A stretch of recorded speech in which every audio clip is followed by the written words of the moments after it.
하고 시작하겠습니다. 사랑과 은혜가 사랑과 은혜가 풍성하신 풍성하신 하나님, 하나님, 또 날씨가 많이 추워졌습니다.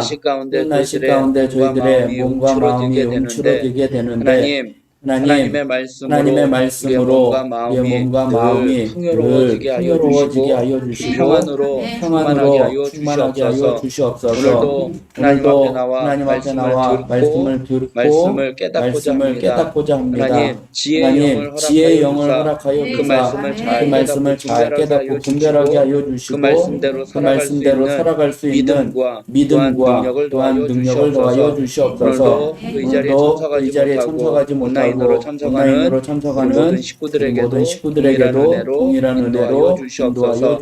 모든 것 주님께 맡겨드리오며 예수님의 이름으로 기도드리옵나이다. 아멘. 맞습니다. 온라인으로 지금 참석하시는 분들은 출석 체크를 좀 해주시면 누가 참석을 하시는지 알 수 있을 것 같아서 출석 체크를 해주시면 좋겠고요. 오늘 또 새로 오신 분이 한 분이 계시는데요. 마스크를 벗고 본인 소개와 이 성경 공부를 어떻게 하게 되었는지 소개해 주시면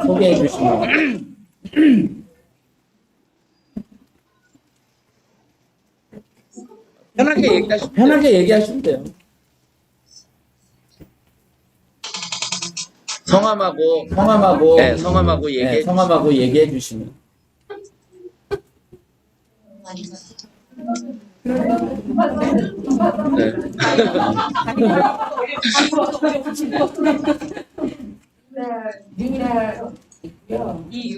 이유란.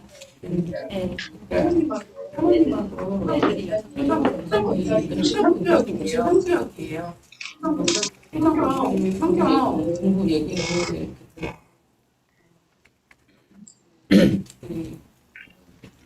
구역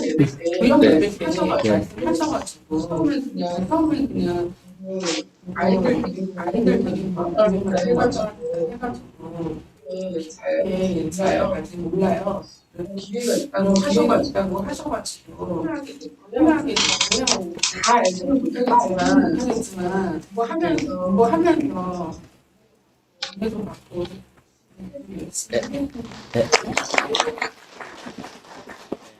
또 우리가 알지 못하는데 또 온라인으로 이청일 권사님이 참여를 하시겠다고 지금 카톡에 보니까 온라인 합니다. 수석 체크를 하셨어요.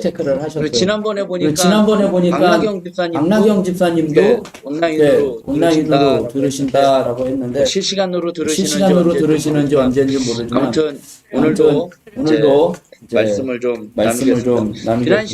지난 시간에 이어서 단일왕국 시대입니다. 교재는 48페이지.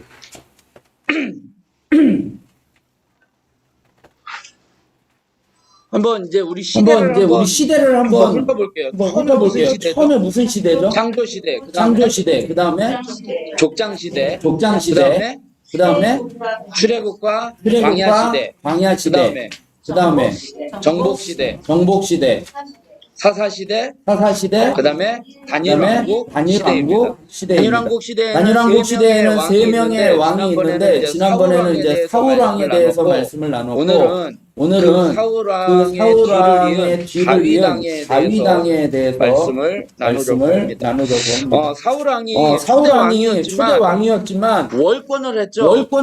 사무엘의 그 제사장의 월권, 전쟁을 앞두고 제사를 드려야 되는데 제사를 자기가 먼저 했고 그다음에 선지자의 영역인 하나님의 말씀을 전체 가서 죽여야지 되는데 죽이지 않고 좋은 것들을 남겨서 하나님을 위해서 쓰겠습니다라고 해서 하나님의 말씀을 또 어기는 그러한 영역을 월권을 함으로 말미암아 하나님 앞에 이제 버림을 받게 됩니다. 그래서 이제 하나님이 다윗에게 이제 기름을 부어서 사무엘에게 내가 지명하는 그 사람에게 가서 기름을 부어라라고 이야기합니다. 이제 우리가 잘 알고 있는 이제 다윗 왕인데 다윗의 이름의 뜻은 극진히 사랑을 받는 자라는 뜻입니다. 메아리로 들린다고요? 메아리로 들린다고요? 소리가 너무 커서 그런가 본데요. 커서 그런가 본데요. 지금은 잘 들리는지 한번 확인 좀 해주시면. 그래서 다윗은 극진히 사랑을 받는다라는 의미입니다.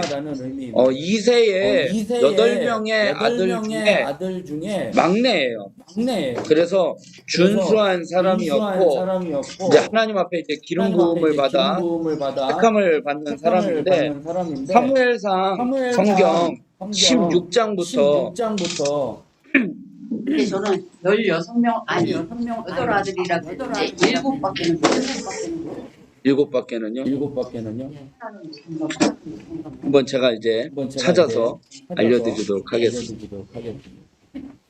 말이 울린다라는 거는 여전하다라는 게 그러면 잠시만요.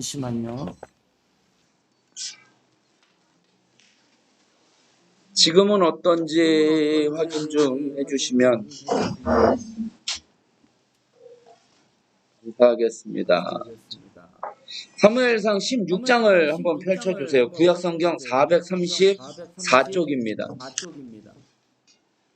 성경을 이렇게 보면서 같이 하도록 하겠습니다. 사무엘상 16장 434쪽 구약성경 3이라고 되어 있어요. 세계으로는 3. 434쪽 16장 1절에 보면 여호와께서 사무엘에게 이르시되 내가 이미 사울을 버려 이스라엘 왕이 되지 못하게 하였거늘 내가 그를 위하여 언제까지 슬퍼하겠느냐. 너는 기름을 채워 가지고 베들레헴 사람 이새에게로 보내리니 내가 그 아들 중에서 한 왕을 보았느니라 하시니라 말씀을 합니다. 그래서 이제 사울에게서는 떠나요. 그래서 구약과 신약에서 하나님의 영이 임하는 거 있잖아요. 하나님의 영이 임하는 거에 대해서 신약에서 성령이 임했다라는 것은 내주하는 것을 의미해요. 그런데 구약에서 하나님의 영이 임했다라는 것은 내주가 아니라 쉽게 얘기하면 겉옷을 입은 것처럼. 그러니까 겉옷을 벗으면 떠나버리고 입으면 임하는 것처럼 구약에서는 하나님의 영이 그렇게 역사하셨는데 신약에 와서는 내주하는 것으로. 그러니까 신약에서는 하나님의 영이 늘 우리 안에 내주하는 거예요. 그렇게 또 구약과 신약의 차이를 생각하시면 될 것 같습니다. 그래서 이제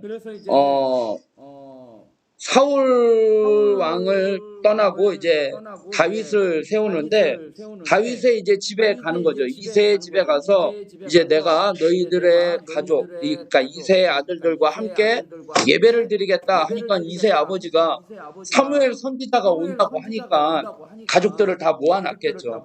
그런데 이제 거기에 누구는 빠져요? 다윗은 빠져요. 그러니까 다윗이 아버지한테 봤을 때는 그렇게 인정받지 못했던 사람이 아니었을까.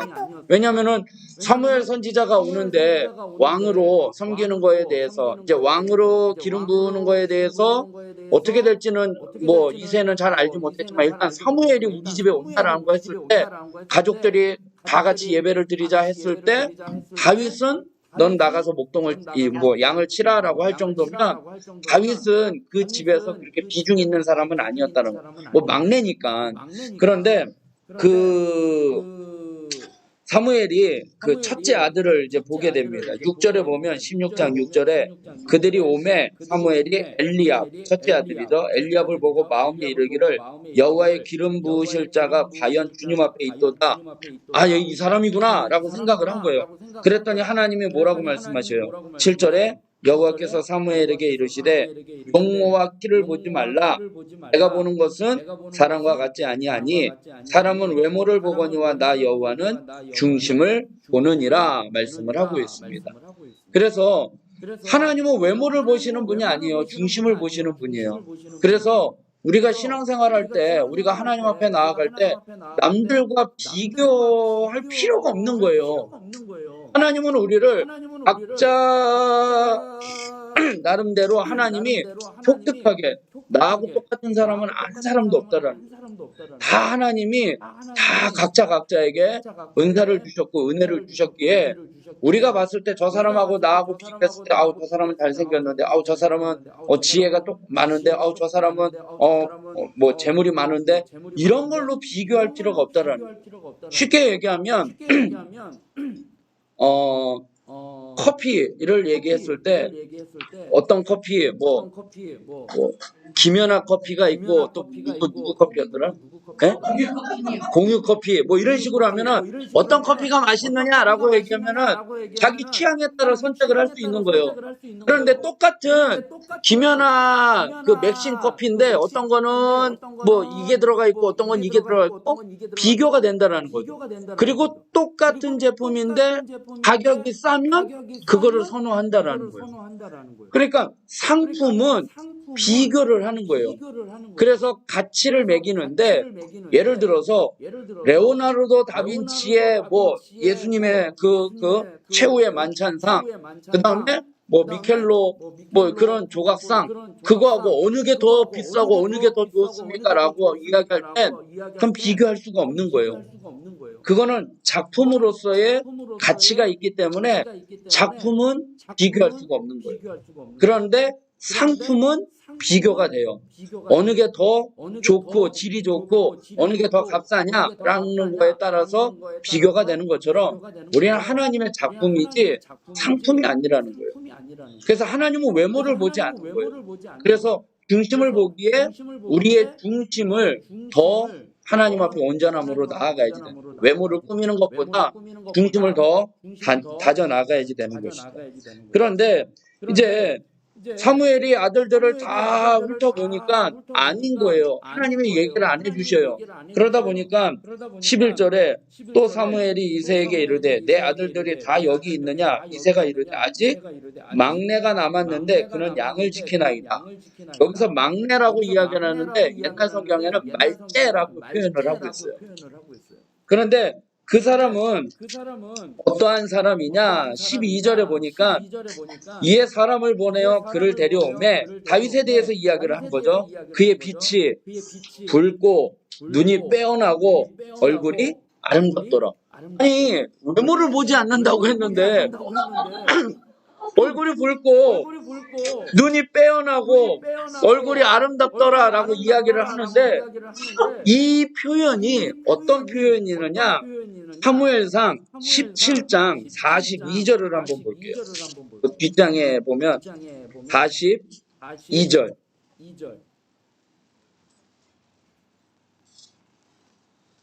42절 찾으셨죠? 그 블레셋 사람 누구예요? 골리앗이에요. 둘러보다가 다윗을 보고 업신여기니 이는 그가 어때요? 젊고 붉고 용모가 아름다움이라 라고 이야기해요. 그러니까 여기서 말하는 붉고 용모가 아름답다라는 거는 오늘날로 얘기하면, 쉽게 얘기하면 새님 같다라는 거예요. 그러니까 남자가 남자답지 못하고 마마보이 같고 여자 같고 새님 같다라는 거 표현을 이렇게 하잖아요. 그런 거예요. 송중기? 그거는 외모가 뛰어난 건데. 그런 표현이라는 거예요. 용모가 아름답다라는 여기서 붉고, 그러니까 아이 같다라는 거죠. 남자스럽지 못하고 여자스럽다라는 거예요. 그러니까 하나님은 그러니까 부모에게도 인정받지를 못한 거죠. 그랬더니 그 사무엘이 13절에 16장 13절에 보면 사무엘이 기름 꿀빵을 가져다가 그의 형제 중에서 그에게 부었더니 이날 이후로 다윗이 여호와의 영에게 크게 감동되니라. 여호와의 영이 사무엘에게 떠나고 여호와께서 부리시는 악령이 그를 번개롭게 한지라. 이제 사울 왕은 악령이 이제 하나님의 영이 떠나고 다윗에게 임했다라는 거예요.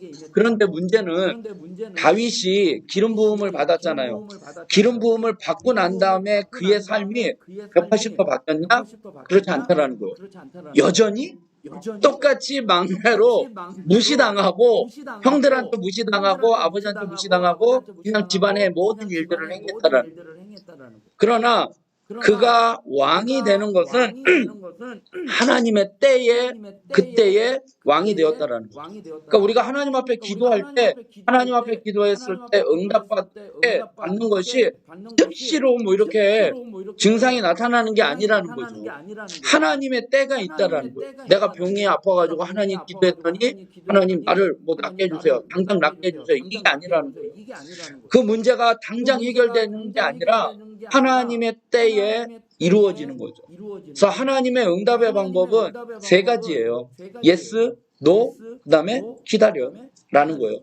기다리라고 하면서 더 좋은 것으로 역사하시는 것이죠. 그래서 이제 다윗이 기름을 부음을 받고 이제 왕이 되는 데까지에는 여러 가지 우여곡절이 있습니다. 그래서 사울이 이제 악령이 들었다고 했잖아요. 그러니까 악령이 드니까 야, 이 문제를 어떻게 하면 좋을까? 그러니까 죽음을 타는 사람을 통해서 찬양을 통해서 그 악령을 떠나가게 한다 해서 누구를 부른 거예요? 다윗을 부른 거잖아요. 그래서 다윗이 사울에게 가서 이제 찬양 뭐 깃발을 치면서 뭐 이렇게 하면서 왕의 일을 도와줍니다. 그러다가 이제 17장에 넘어와서 이제 무슨 사건이 일어나냐면 다윗과 골리앗의 사건이 나온 거예요. 블레셋 사람들이 전쟁을 하려고 쳐들어온 거예요. 근데 당시에 전쟁은 그냥 막 싸우는 게 아니라 대표급으로 한 사람씩 나오는 거예요. 한 사람씩 나와가지고 대표격이 싸워서 이기면 그냥 끝나는 거예요. 전쟁이. 그렇게 되는 전쟁이니까 다윗 이제 솔로몬이 나오는 거, 아니 이제 골리앗이 나오죠. 뭐 버벅거리네요.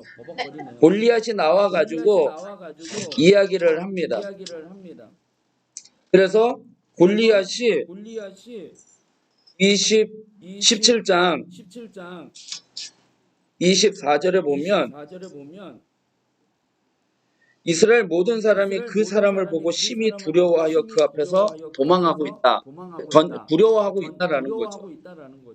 그런데 골리앗이 막 이제 조롱을 하죠. 이스라엘 백성들을. 누구 나하고 싸울 사람 없느냐라고 이야기를 하는데 마침 이제 다윗이 아버지가 형들한테 먹을 것 좀 갖다 주고 지금 전쟁이 어떤 상황인지 좀 살펴보고 와라라고 했을 때 다윗이 거기 갔다가 그 이야기를 듣게 됩니다. 그러니까 골리앗이 하나님을 모욕하고 이스라엘 군대를 모욕하는 이야기를 듣자 그가 어떻게 해요?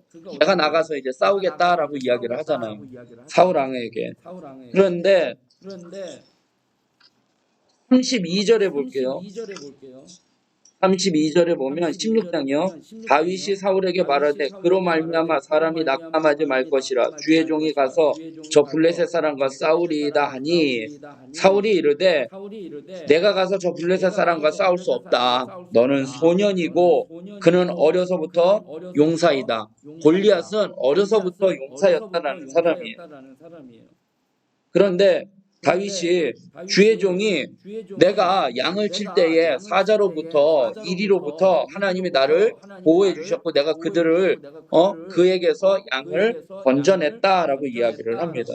그러자 이제 사울이 어떻게 해요? 그래 나가라라고 하면서 자신의 갑옷을 입혀주죠. 38절에 이에 사울이 자기 군복을 다윗에게 입히고 노투구를 그의 머리에 씌우고 또 그에게 갑옷을 입히매 다윗이 칼을 군복 위에 차고는 뭐하지 못함으로 익숙하지 못함으로. 이게 중요한 거예요. 익숙한 것, 익숙하지 못했다라는 거예요. 사울의 갑옷은 자기에게 익숙하지 못한 거예요. 안 맞는다라는 거예요. 익숙하다라는 게 우리가 생활의 달인을 보면 달인들이 쓰는 도구들이 있잖아요.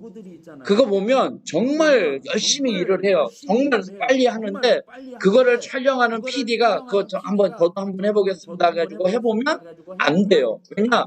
그 손에 익숙하지 않다라는 거예요.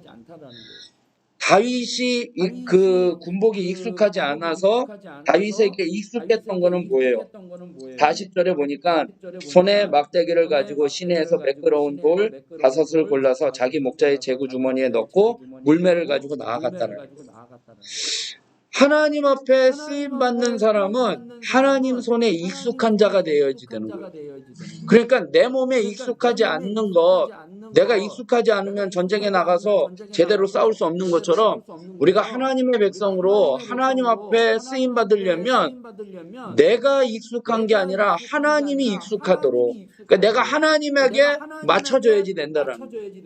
하나님 손에 내가 익숙한 도구가 되어야 한다라는 거예요. 내 맘대로 내 뜻대로가 아니라 하나님 손에 익숙한 사람이 되어야지 되는 거예요. 그러니까 익숙하지 못하니 곧 벗어버리고 물맷돌을 취했다라는 거예요. 그런데 40절에 보면 돌 몇 개요? 5개를 주어요. 그런데 골리앗에게 사용한 돌은 몇 개예요? 1개죠. 다윗이 왜 5개를 주었을까? 형제가 왜 5개였을까요? 골리앗의 형제가 5. 골리앗의 형제가 5, 또 평소에 하던 습관대로 늘 여유 있게 챙기려고. 우리가 보통 생각하면 이게 여유 있게 챙기잖아요. 제가 전에 있던 교회에서 그 등산을 하는데 전에 한번 얘기한 적이 있을 거예요. 등산을 이렇게 중간에 턱에 있으면 이 표지판이 있어요. 그 등산길이 이 길로 뭐 올라가는 정상으로 가는 길이 있고 저쪽으로 내려가는 길 있잖아요. 안내 표지판에 이 기둥이 우리 지금 책상 이 기둥처럼 돼 있는데 이게 제가 한번 그냥 심심해서 이렇게 앉아 있는데 지효정 권사님 거리 정도 될 거야 아마. 거기에 이렇게 편말이 있어서 돌멩이 있어가지고 한번 던졌는데 맞았어요. 맞았는데 땡 하는 소리가 너무 청량하게 들리는 거예요. 그게 재밌어서 처음에 실수했으면 그 다음부터 안 했을 텐데 처음에 맞았는데 정확하게 땡 하는 소리에 또 돌을 찾게 되는 거예요. 돌을 찾게 돼서 이제 던지는데 돌이 거기 주변에 없어서 저 밑에서 올라올 때 제가 10개를 챙겨갖고 올라가요. 그래서 이제 던지는데 뭐 어쩔 때는 3개, 제일 많이 맞았던 게 6개까지 맞아봤는데 여유 있게 챙기는 거. 왜냐? 던졌을 때 실패할 수도 있으니까. 그게 아니에요. 다윗은 저 골리앗을 무찌르는데 내가 한 번 하다가 빗나갈까봐 더 여유 있게 챙겨놓은 것이 아니라 우리 권사님의 말씀한 대로 골리앗의 형제는 아니에요. 형제는 한 명이 더 있었는데 골리앗과 그 블레셋 군사들 가운데 장정들이 5명이 있었어요. 사무엘 하 21장을 한번 볼게요. 사무엘 하예요.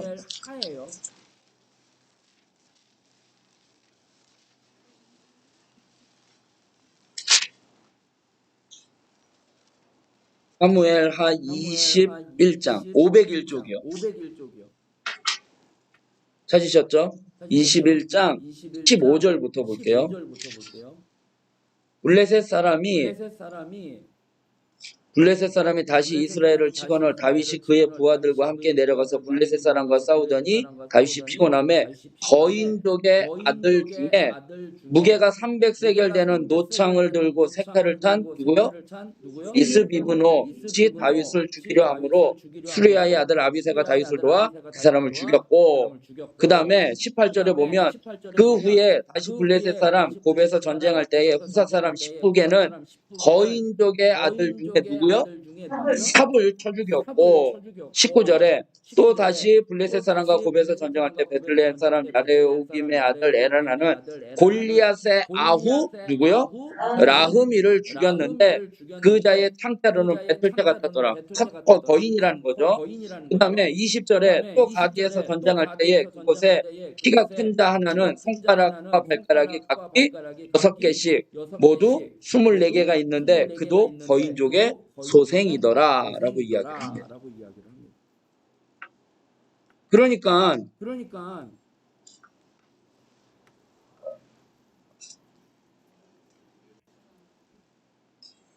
몇 사람 나온 거예요? 4사람 나오죠. 한 사람 또 누구예요? 골리앗이에요.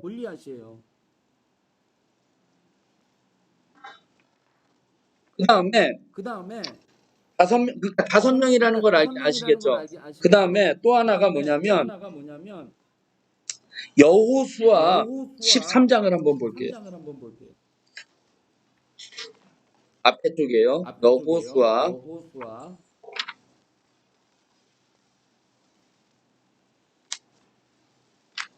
여호수아 13장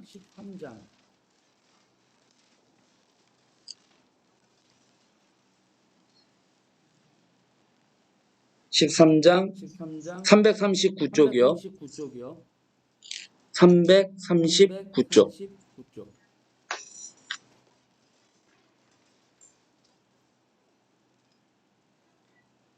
13장 339쪽이요.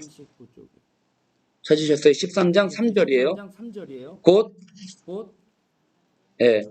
애고방 시홀 시내에서부터 가나안 사람에게 속한 북쪽 에글론 경계까지와 블레셋 사람의 몇 명이요? 5 통치자들의 땅, 곧 가사 족속과 아스돗, 아스글론, 가드, 에글론.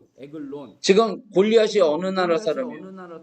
블레셋 사람이에요. 그러니까 5개라는 의미가 블레셋의 5개 도시, 가사와 아스돗과 아스글론과 가드와 에글론, 이 5개 도시에 왕이 있을 거 아니에요. 뭐 지주가 있든지 그 5명을 상징을 할 수도 있는 거고, 그 다음에 아까 거인도 5명을 생각을 하는 거예요. 그러니까 다윗은 단순히 골리앗 한 사람만 생각한 게 아니에요. 그 숫자를 다 생각을 하는 거예요. 왜? 하나님이 나와 함께 하시니까. 그래서 사무엘상 다시 16장 거기로 가보면 유명한 성경 구절이에요. 438쪽.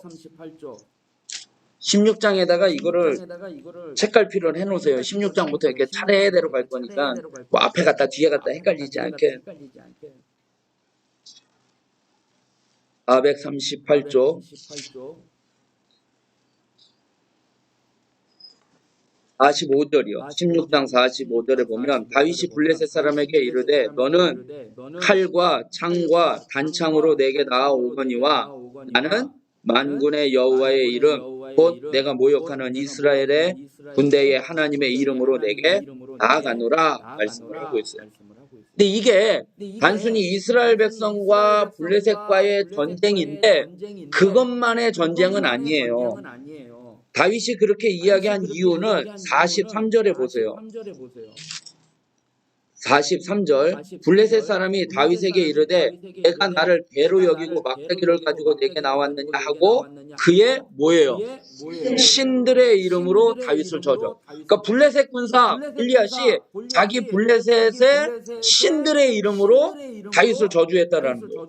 그리고 다윗은 뭐라고 해요? 너는 칼과 단창으로 내게 나오니와 나는 문제요. 만군의 여호와의 이름으로 내게 나아간다라고 이야기를 하는 거예요. 단순히 블레셋과 이스라엘의 싸움만이 아니라 그들의 신과 이스라엘의 신인 하나님과의 싸움이라는 거예요. 영적인 싸움인 거예요. 그래서 다윗이 알려주고자 싶은 내용이 뭐냐면 46절에 보면 오늘 여호와께서 너를 내 손에 넘기시리니 내가 너를 쳐서 내 목을 베고 블레셋 군대의 시체로 오늘 공중새와 들짐승에게 주어 온 땅으로 이스라엘 하나님이 계신 줄을 알게 하겠고 또 여호와의 구원하심이 칼과 창에 있지 아니함을 이 무리에게 알게 하리라. 다윗이 전쟁에 나간 이유가 뭐냐? 골리앗이 쳐들어오니까 이스라엘 군사들은 다 두려움 가운데 빠져 있었던 거예요. 사울 왕까지도. 하나님을 믿는 사람들이 하나님의 이름으로 나아가지 아니하고 두려움 가운데 있는데 다윗이 내가 양을 칠 때 하나님이 나를 지켜주셨고 나를 보호해 주셨고 내가 그 양들을 그 맹수들에게서 건져냈다. 하나님이 함께 하셨다라는 것을 알게 하려고. 하나님이 진짜 이 전쟁의 승패에 하나님이 달려있다라는 것을 그들에게 알게 하려고 다윗이 나간 것을 이야기를 하고 있는 거예요. 이 전쟁이 단순히 그냥 전쟁이 아니라는 거죠. 그리고 블레셋의 5명의 장수들 그리고 블레셋의 5개 도시 이게 꼭 그렇다라는 것은 아니지만 의미가 있는 거죠. 돌 5개를 두었다라는 의미가 그렇게 연결을 시킬 수 있는 거죠. 그래서 다윗은 온 일생을 이스라엘의 왕국을 세우는데 전심전력을 한 사람이에요. 그래서 다윗은 이제 왕이 되지만 균형이 잘 갖춰져 있는 사람이에요. 우리가 신앙생활하는 데 있어서 균형이 잘 갖춰져 있어야 돼요. 왜냐하면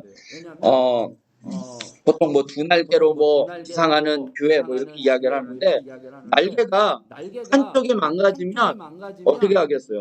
뱅뱅 도는 거예요. 한쪽으로만. 새가 날개가 한쪽에 있으면 추락하거나 한쪽으로 기울어진다는 거예요. 비행기가 엔진이 한쪽이 망가지면 한쪽으로만 돌게 되는 거예요. 두 날개가 필요한데 우리가 신앙생활 하는데 두 날개는 기도와 말씀이에요. 기도와 말씀인데 이게 어느 하나 치우쳐서는 안 되는 게 기도만 치우치면은요 신비주의에 빠져요. 그래서 기도원에 올라가가지고 나 응답 받았어, 계시 받았어 이렇게 되는 거예요. 기도만 치우치면. 근데 그 기도를 치우치는데 말씀에 근거해서 나가야지 내가 하나님 앞에 직통 계시 받았어? 라고 자기가 이야기하면 하나님의 말씀하고 위배한다는 거죠. 그러니까 기도에만 치우치면 안 돼요. 근데 또 말씀만 치우치면 어떻게 돼요? 머리만 똑똑해지는 거예요. 하나님의 말씀에 이랬어 하면서 여기에 가슴이 뜨거워지지 않는 거예요. 하나님 앞에 기도함으로써 성령 받고 은혜를 받고 가슴이 뜨거워져야지 되는데 머리로만 그거 하나님이 그렇게 했어? 정지하고 판단하게만 된다는 거예요. 그러니까 두 날개가 기도와 말씀이 균형이 잘 갖춰져 있는 것처럼 다윗은 정치적인 면과 영적인 면이 균형이 잘 갖춰져 있던 왕이에요. 사울왕은 영적인 부분은 좀 미흡했던 거잖아요. 그러니까 제사장의 영역을 월권을 하고 선지자의 영역을 월권해서 자기가 제사지를 보내고 하나님의 말씀을 어긴 것처럼 정치적으로는 블레셋 군사들과 싸워서 승리하는 일은 열심히 했겠지만 그의 평생은 블레셋 군사들과 싸우는 일이었지만 그러나 다윗은 이 균형 잡힌 지정의가 세 가지 측면에서 균형 잡힌 사람이었다는 거예요. 그래서 골리앗을 죽인 장군이면서도 정치가이고 또 동시에 그는 찬양하는 사람이었잖아요. 시를 노래할 수 있는 사람이었다는 거죠. 그래서 영적인 부분과 정치적인 부분에 있어서 균형을 감각이 있었던 사람이었습니다. 그래서 다윗이 이제 골리앗을 무찌르고 난 다음에 어떤 일이 벌어져요? 백성들이 다윗을 이제 칭송을 하게 되잖아요.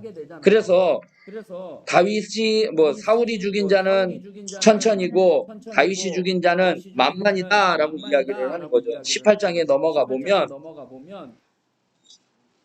18장에 넘어가면 이제 8절에 보면 사울이 그 말에 7절부터 보면 여인들이 뛰놀며 노래하여 이르되 사울이 죽인 자는 천천히요 다윗은 만만히로다 한지라 사울이 그 말에 불쾌하여 심히 노하여 이르되 다윗에게는 만만을 돌리고 내게는 천천만 돌리니 그가 더 얻을 것이 나라 말고 무엇이냐 하고 라고 이야기를 해요.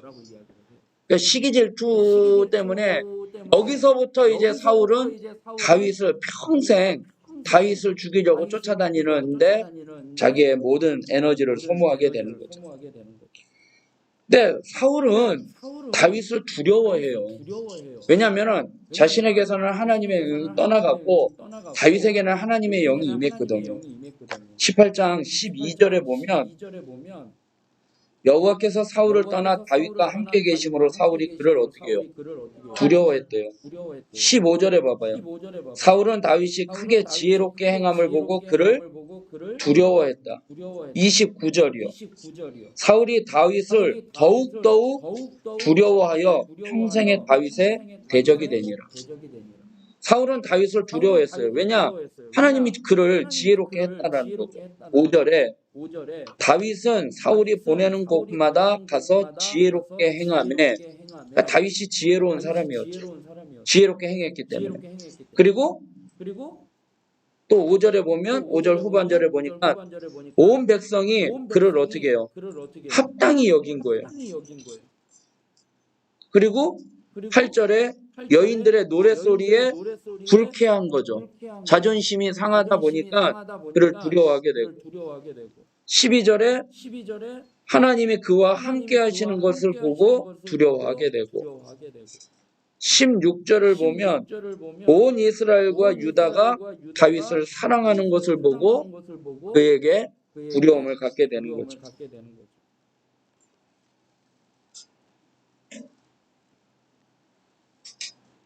그래서 사울은 다윗이 어떤 사람인지를 알고 있었어요. 28절에 보면 18장 28절에 여호와께서 다윗과 함께 계심을 사울이 보고 알았다는 거예요. 그래서 사울은 다윗을 어떻게 하면 죽일까 해서 또 골리앗을 무찌른 상이 뭐예요? 자기 딸과 결혼하게 되는 사위의 그 명예를 주겠다라고 했는데 맨 처음에는 자기 딸을 주려고 했는데 그것이 취소가 돼요. 취소가 돼서 그 딸을 다른 사람에게 줘요. 다른 사람에게 주니까 다윗을 사위로 만들어서 어떻게 해서든지 올무를 매려고 하는데 첫째 딸을 다른 사람에게 줘버리니까 기회를 놓쳐버린 거죠. 그런데 신하 중에 한 사람이 사울왕에게 딸 미갈이라는 사람이 다윗을 좋아한다라는 이야기를 이야기하니까 그 딸과 결혼을 시키는 거죠. 그래서 다윗과 결혼을 시켜서 어떻게 해서든지 올무를 삼으려고 하는데 그래서 다윗을 죽일 기회를 여러 번 이렇게 합니다. 뭐 하프를 칠 때 악령이 임했을 때 하프를 쳤을 때 창을 던지거나 뭐 이런 일이 있었는데 다윗은 사울로부터 생명의 위험을 받아요. 그래서 이제 도망을 가게 되는데 도망자의 신세에 있으면서 그가 한 것이 무엇이냐? 하나님을 의지하는 것을 배우게 돼요. 도망자 신세로 있으면서 하나님만 의지하게 되고 의지한 결과 하나님을 알게 돼요. 그리고 이 모든 상황 가운데서 하나님이 역사하심을 찬양하는 그러한 사람이 됩니다. 사울은 다윗을 견제하여 딸 미갈과 정막 결혼을 시켰는데 그런데 나중에 이제 다윗을 이제 죽이려고 이제 집에 사람을 병사를 보냈는데 미갈이 뭐라고요? 지금 몸이 안 좋아가지고 침대에 누워 있다고 하니까 침대째 들고 와라 라고 이야기를 해요, 왕이. 그래서 죽이려고 딱 봤더니 어떻게 해요? 없어요. 염소털로 위장하고 창밖으로 내보냈다라는 거예요. 그래서 누가 그러더라고요. 중요한 결론. 딸은 시집가면 그만이다. 뭐 이렇게 얘기를 하는데 아무튼 미갈도 다윗에게 마음이 뺏긴 거죠. 아버지는 다윗을 죽이려고 하지만 그리고 또 사울이 아직까지는 사울이 왕인 거예요. 다윗이 기름 부음을 받았어도. 근데 사울이 왕이었으면 그 왕의 그 계승을 받을 수 있는 사람은 누구예요? 그의 아들이잖아요. 그 아들이 누구예요? 요나단이에요. 요나단인데 그 사람은 참 훌륭한 사람이에요. 왕의 계승 서열 1위예요. 그런데 자기보다 다윗이 하나님이 선택한 것을 알고 네가 왕해 먼저 그리고 다음에 내가 할게 라고 이야기를 할 정도로 다윗과 요나단의 그 우정이 엄청난 돈독한 그러한 관계였다는 거죠. 그래서 역사상 우정에 대한 진정한 우정에 대한 사람을 이야기를 할 때 다윗과 요나단을 빼먹지 않고 나와요. 꼭 성경의 인물이 아니더라도 전 세계적으로나 이렇게 역사적으로 이렇게 봤을 때 가장 우정이 깊은 사람 하면 다윗과 요나단을 이야기를 할 정도예요. 그래서 그런 사람이었는데 다윗이 사울 왕에게 쫓겨다니는데 사울 왕을 죽일 기회가 여러 번 있었어요. 근데 죽이지 않는 이유가 있었어요. 왜 그러느냐? 그 첫 번째 이유가 뭐냐면 하나님이 기름 부으신 사람이에요. 하나님이 기름 부어 세우신 왕을 내가 죽일 수 없다라는 거예요. 이 영적인 이유가 있는 거예요. 영적으로 이렇게 깨어있던 사람. 그 다음에 두 번째 이유가 뭐냐면 이스라엘 전체를 품을 수 없다는 거예요. 왜냐? 다윗이 지금 기름 부어서 유다 지파와 베냐민 지파 두 지파 가운데에서 이제 왕이 되고 있는 거거든요. 유다 지파 어떻게 보면 유다 지파 혼자죠. 유다 지파 자기가 혼자 있는 지파니까 거기서 기름 부어서 왕이 되고 있는데 사울 왕은 나머지 11지파를 사울 왕이 다 갖고 있는 거거든요. 그런데 사울 왕을 죽이면 그 나머지 11지파의 거기에서 신임을 얻을 수가 없다라는 거죠. 열한 지파가 신임하고 있는 사람은 사울인데 그를 죽였다? 그러면 그 열한 지파를 품을 수가 없는 거예요. 자기가 왕이 돼도 그 열한 지파를 어떻게 품을겠어요? 그런 판단에 왕을 죽일 수 없는 거예요. 세 번째는 뭐예요? 왕이 암살당한다는 선례를 남겨버리면 누군가가 또 자기도 죽을 수 있다라는 거예요. 후손에 대한 암살 가능성을 열어주는 결과를 낳는다는 통찰력이 있어요. 다윗은 이런, 그러니까 아까 말씀드린 것처럼 균형이 잘 갖춘 왕이에요. 영적으로나 정치적으로나 이것을 잘 알고 있었던 사람이었다. 그래서 다윗이 도망다니는 상황 가운데 위기를 맞게 돼요. 사울 왕한테 죽는 위기뿐만이 아니라 사울을 피해서 어디로 도망치느냐? 적진으로 도망가요. 블레셋으로. 블레셋으로 도망갔을 때 가드 왕이 딱 보니까 쟤 우리나라 저기 골리앗을 죽였던 장수가 우리나라로 망명해서 왔다. 쟤 언제서 반란을 일으킬지 모르니까 쟤 죽여야지 된다라고 이야기를 하니까 다윗이 어떻게 하느냐? 사무엘상 21장이에요.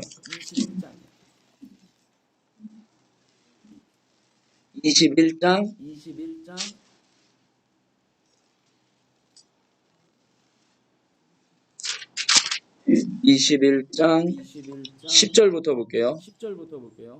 그날에 다윗이 사울을 두려워하여 일어나 도망하여 가드왕 아기스에게로 가니 아기스의 신하들이 아기스에게 말하되 이는 그 땅의 왕 다윗이 아니니까 우리가 춤추며 이 사람의 일을 노래하여 이르되 사울이 죽인 자는 천천히요 다윗은 만만히로다 하지 아니하였나이까 한지라. 다윗이 이 말을 듣고 그의 마음에 두고 가드왕 아기스를 심히 두려워하여 그들 앞에서 그의 행동을 변하여 어떻게 했대요? 미친 채 하고 대문짝에 그적거리며 침을 수염에 흘리매 아기스가 그의 신하에게 이르되 너희도 보거니와 미치광이 아니냐 제가 뭘 어떻게 하겠느냐라고 내버려뒀다라는 거예요. 미친 척을 한 거죠. 그러니까 다윗이 이게 정치적으로 뛰어난 사람이에요. 그런데 이제 또 블레셋으로 도망갔는데 이제 가드 왕에게 이제 신임을 받아요. 이제 22장에 29장으로 이제 넘어가 보면 이제 왕에게 이제 신임을 받아서 블레셋 왕에게 신임을 받아서 한 땅을 차지하게 돼요. 그 땅에서 이제 거주하면서 다윗이 어떻게 하느냐? 주변에 있는 나라들 있잖아요. 아말렉이든 미디안이든 그런 나라를 쳐가지고 가드 왕한테는 내가 이스라엘의 병방을 쳤습니다 라고 이야기를 해요. 보고를 하고 거기서 얻은 전리품은 헤브론 유다 지파의 장로들에게 보내요. 그러니까 지금 다윗은 유다 지파의 이스라엘 땅에 있는 게 아니라 블레셋으로 지금 망명해가 있는 상황이잖아요. 도망가 있는 상황이에요. 그런데 거기서 블레셋 왕에게 신임을 얻어서 주변에 블레셋 나라를 치고 나니까 미디안이나 주변에 왕을 그 나라를 쳐가지고 왕한테는 이스라엘의 변방 지역을 쳤습니다라고 보고를 해서 블레셋 왕에게 신임을 얻고 거기에서 얻은 전리품은 자기의 지파 소속된 유다 지파 장로들에게 전리품을 보내서 후위를 도모하고 있는 거예요. 다윗이. 사무엘상 29장을 한번 볼게요.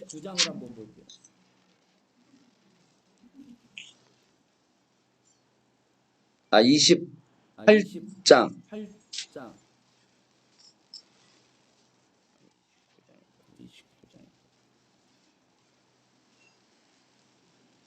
29장. 그런데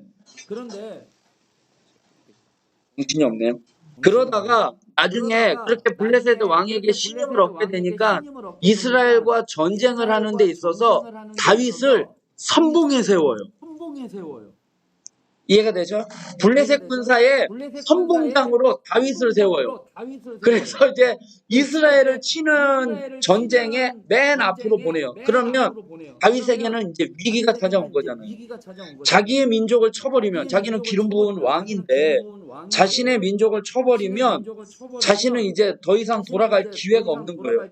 그런데 그 위기가 어떻게 되느냐? 자, 29장에 보면 1절부터 볼게요. 블레셋 사람들은 그들의 모든 군대를 아벡에 모았고 이스라엘 사람들은 이스라엘에 있는 샘 곁에 쳤더라.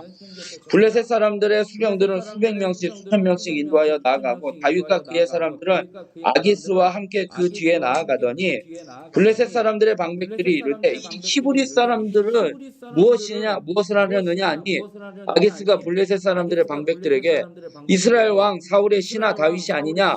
그가 나와 함께 있은지 여러 해로되 그가 망명하여 온 날부터 오늘까지 내가 그의 허물을 보지 못하였도다.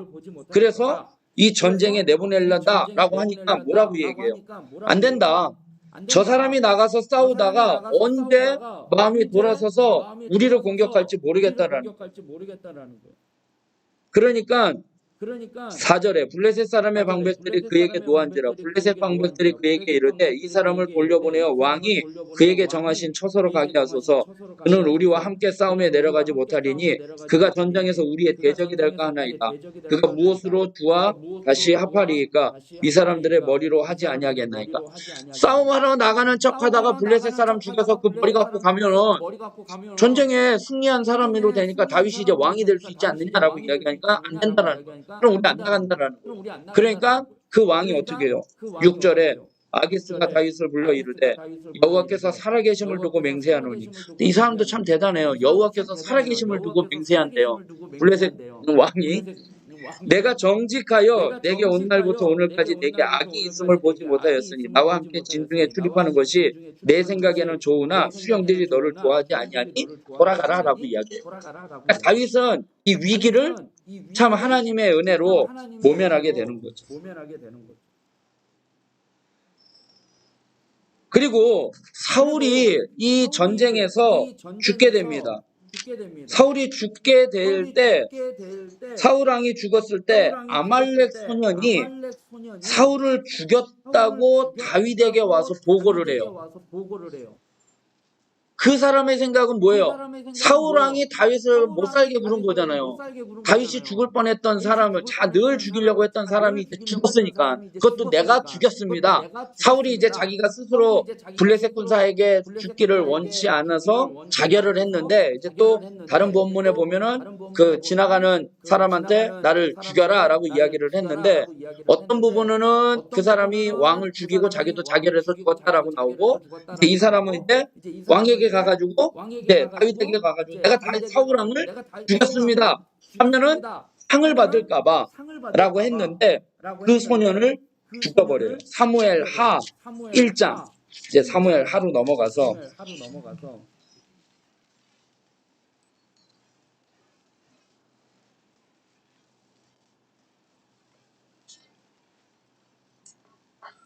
5절 볼게요. 다윗이 자기에게 알리는 청년에게 묻되 사울과 그의 아들 요나단이 죽은 줄을 내가 어떻게 아느냐? 그에게 알리는 청년이 이르되 내가 우연히 길보아 산에 올라가 보니 사울이 다기창에 기대어 병거와 기병을 급히 따르는데 사울이 뒤로 돌아보고 부르시고 내가 여기 있다. 8절에 내가 이르되 너는 누구냐? 아말렉 사람이다.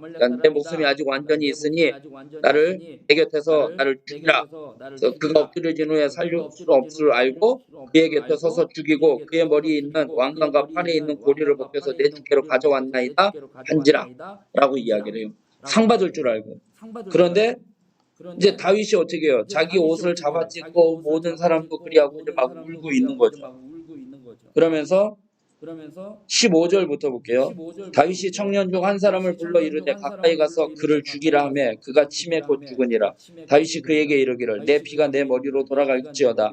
내 입이 내게 대하여 증언하기를 내가 여호와의 기름 부음 받은 자를 죽였노라 함이니라 하였더라. 다윗이 사울을 죽일 기회가 있었지만 기름 부은 왕이기 때문에 죽이지 않았잖아요. 다윗의 신하들도 이번이 기회입니다라고 해서 죽일 기회가 있었는데 죽여야지 됩니다라고 이야기했는데 죽이지 않았다라는 거예요. 그 기회가 2번이나 있었어요. 한 번은 동굴에 있을 때, 동굴 빙습 안에 있는데 사울이 동굴로 들어왔어요. 그때 뭐하러 들어왔는 줄 아세요? 용변 보려고 그랬던 거예요. 용변 보려고 할 때 누가 그러더라고요. 그냥 주저앉히고 죽였으면은 그랬다 뭐 얘기하는데 그때 죽이지 않았고 그 다음에 그 장막에서 자고 있을 때 거기 들어가가지고 물병과 창 갖고 나오잖아요. 그렇게 해서 죽일 기회했을 때 신하들에게 신신당부를 한 거예요. 저 사람은 하나님의 기름 부으신 왕이기 때문에 죽이지 말라 했는데 이 청년은 그 기름 부은 왕을 죽였기에 죽이는 거예요. 그러면서 다윗이 했던 게 뭐예요? 17절에 다윗이 이 슬픈 노래로 사울과 그의 아들 요나단을 조상하고 하면서 노래를 불러요. 다윗의 특기가 뭐예요? 찬양이잖아요. 그러니까 막 이 속으로는 어떨지 모르지만 사울과 요나단을 위해서 애통하면서 이제 찬양을 하는 거죠. 이제 그 노래를 하는 거죠. 그러니까 사람들이 뭐라고 생각했어요? 아, 다윗은 사울을 미워한 게 아니었구나. 사울의 11지파의 사람들이 다윗을 미워하지 않는 거죠. 다윗을 신임하게 되는 거예요. 그래서 하나가 되게 된 거죠. 그러니까 다윗은 노래만 부른 것이 아니라 여기에 정치적인 판단이 있었던 거예요. 제가 이제 꼭 이제 뭐 다윗을 막 이제 정치적으로 막 모략가 막 이렇게 표현하는 것처럼 보일 수도 있겠지만 다윗은 정치적으로나 영적으로나 균형이 잘 갖춘 사람이에요. 그 다음에 또 하나가 뭐냐면 이스보셋이라는 사람이 있어요. 이스보셋이 누구냐면 사울이 왕이 되었잖아요. 다윗은 유다 지파에서 왕이 되었잖아요. 사울이 죽으니까 그 이스라엘의 왕을 세운 사람이 요나단도 죽었으니까 이스보셋이라는 사람이 왕이 된 거예요. 이스보셋이 왕이 되었는데 사울의 군대 장관이 아브넬이 이 이스보셋과 갈등이 있어요. 무슨 갈등이냐? 이 군대 장관이 사울의 첩을 아내로 삼아버리는 거예요. 그러니까 왕이 이게 족보가 이상하게 돼버리는 거잖아요. 자기의 군대 장관이 자신의 선대 왕의 부인과 관계를 하니까 이게 족보가 이상하게 돼버리는 거예요. 그러니까 이 이스보셋이 정말 애매한 상황이게 된 거예요. 그래서 아브넬이 아내로 삼자 여자 하나 뺏은 것의 문제가 아니라 선왕의 후궁을 아내로 삼았다는 것은 왕권을 빼앗았다는 의미가 있는 거예요. 그래서 이스보셋이 불안해하고 있는데 이 아브넬이 이 군대 장관이 자기가 이제 어느 정도 이제 왕권이 된 거잖아요. 그 선왕의 후궁을 아내로 삼으니까 자기에게 어떤 권력이 있는 거잖아요. 이스보셋은 어떻게 보면 호수아비 왕이고 그래서 다윗을 찾아가요. 내가 다윗 왕과 해서 당신을 왕으로 세우겠다. 내가 이 나라 그러니까 북이스라엘의 11지파인 거죠. 이 지파를 내가 당신에게 드릴 테니까 당신이 왕이 되어 달라라고 이야기를 합니다. 그런데 다윗이 그거를 거절을 해요. 그걸 덥석받지를 않아요. 그리고 잘 돌려보내는데 돌아가다가 이제 문제가 생겨요. 무슨 문제가 생기느냐? 요압이라는 다윗의 군대 장관이었던 이 요압이라는 사람이 이 아브넬 있잖아요. 망명에 이제 돌아왔다는 망명에 왔던 그 아브넬이 이 요압의 자기의 동생을 죽였어요. 전쟁에서. 그러니까 자기 동생을 죽인 장관이 다윗을 만나고 돌아가는 길에 저 그냥 보내면 안 되겠다 해가지고 죽여버리는 거예요. 그러니까 이 내막을 잘 알지 못하는 그 11지파의 사람들은 아니 다윗에게 와가지고 다윗을 왕을 세우고 추대를 하려고 하는데 그냥 돌아가는 사람을 뒤에서 공격해서 죽였다? 그럼 저거 다윗이 어떻게 되겠어요? 또 위급한 상황이 되는 거예요. 그 11지파를 취할 수 없는 상황이 된 거예요.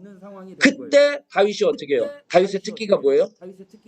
노래하는 거예요. 또 애곡을 하면서 노래를 해요. 그 아브넬을 위해서 거대한 장례식을 치르게 돼요. 사무엘하 3장을 볼게요. 31절.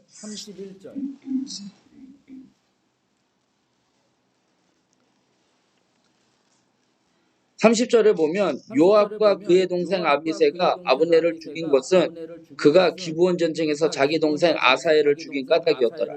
다윗이 요압과 및 자기가 함께 있는 모든 백성에게 이르되 너희는 옷을 찢고 굵은 배를 입고 아브넬 앞에서 애도하라. 아니라 다윗 왕이 상여를 따라가 아브넬을 헤브론에서 장사하고 무덤에서 왕이 소리 높여 울고 백성도 다 우니라. 왕이 아브넬을 위하여 애가를 지어 이르되 하면서 이제 막 노래를 하는 거죠. 그러니까 다윗은 그런 사람이 아니구나 라는 것을 또 알게 되는 거죠. 그 다윗의 이 정치력이 대단한 거죠. 위기를 넘기는 거죠. 그리고 이스보셋을 죽이고 찾아온 사람이 또 있어요. 그 지금 이제 왕이 있잖아요. 이스보셋. 그 왕을 죽이고 또 찾아온 사람이 있어요. 제가 이스보셋을 죽였습니다 라고 하니까 그 사람도 어떻게 해요? 죽여버리는 거예요. 그러니까 다윗 궁에 살게 하면서 늘 밥을 같이 먹어요. 근데 이 무비보셋이 이제 도망가다가 이제 시녀가 아기를 안고 도망가다가 떨어뜨려가지고 다리를 이제 뭐 그래서 절게 돼요. 그런데 단순히 사무엘 9장을 볼게요. 사무엘하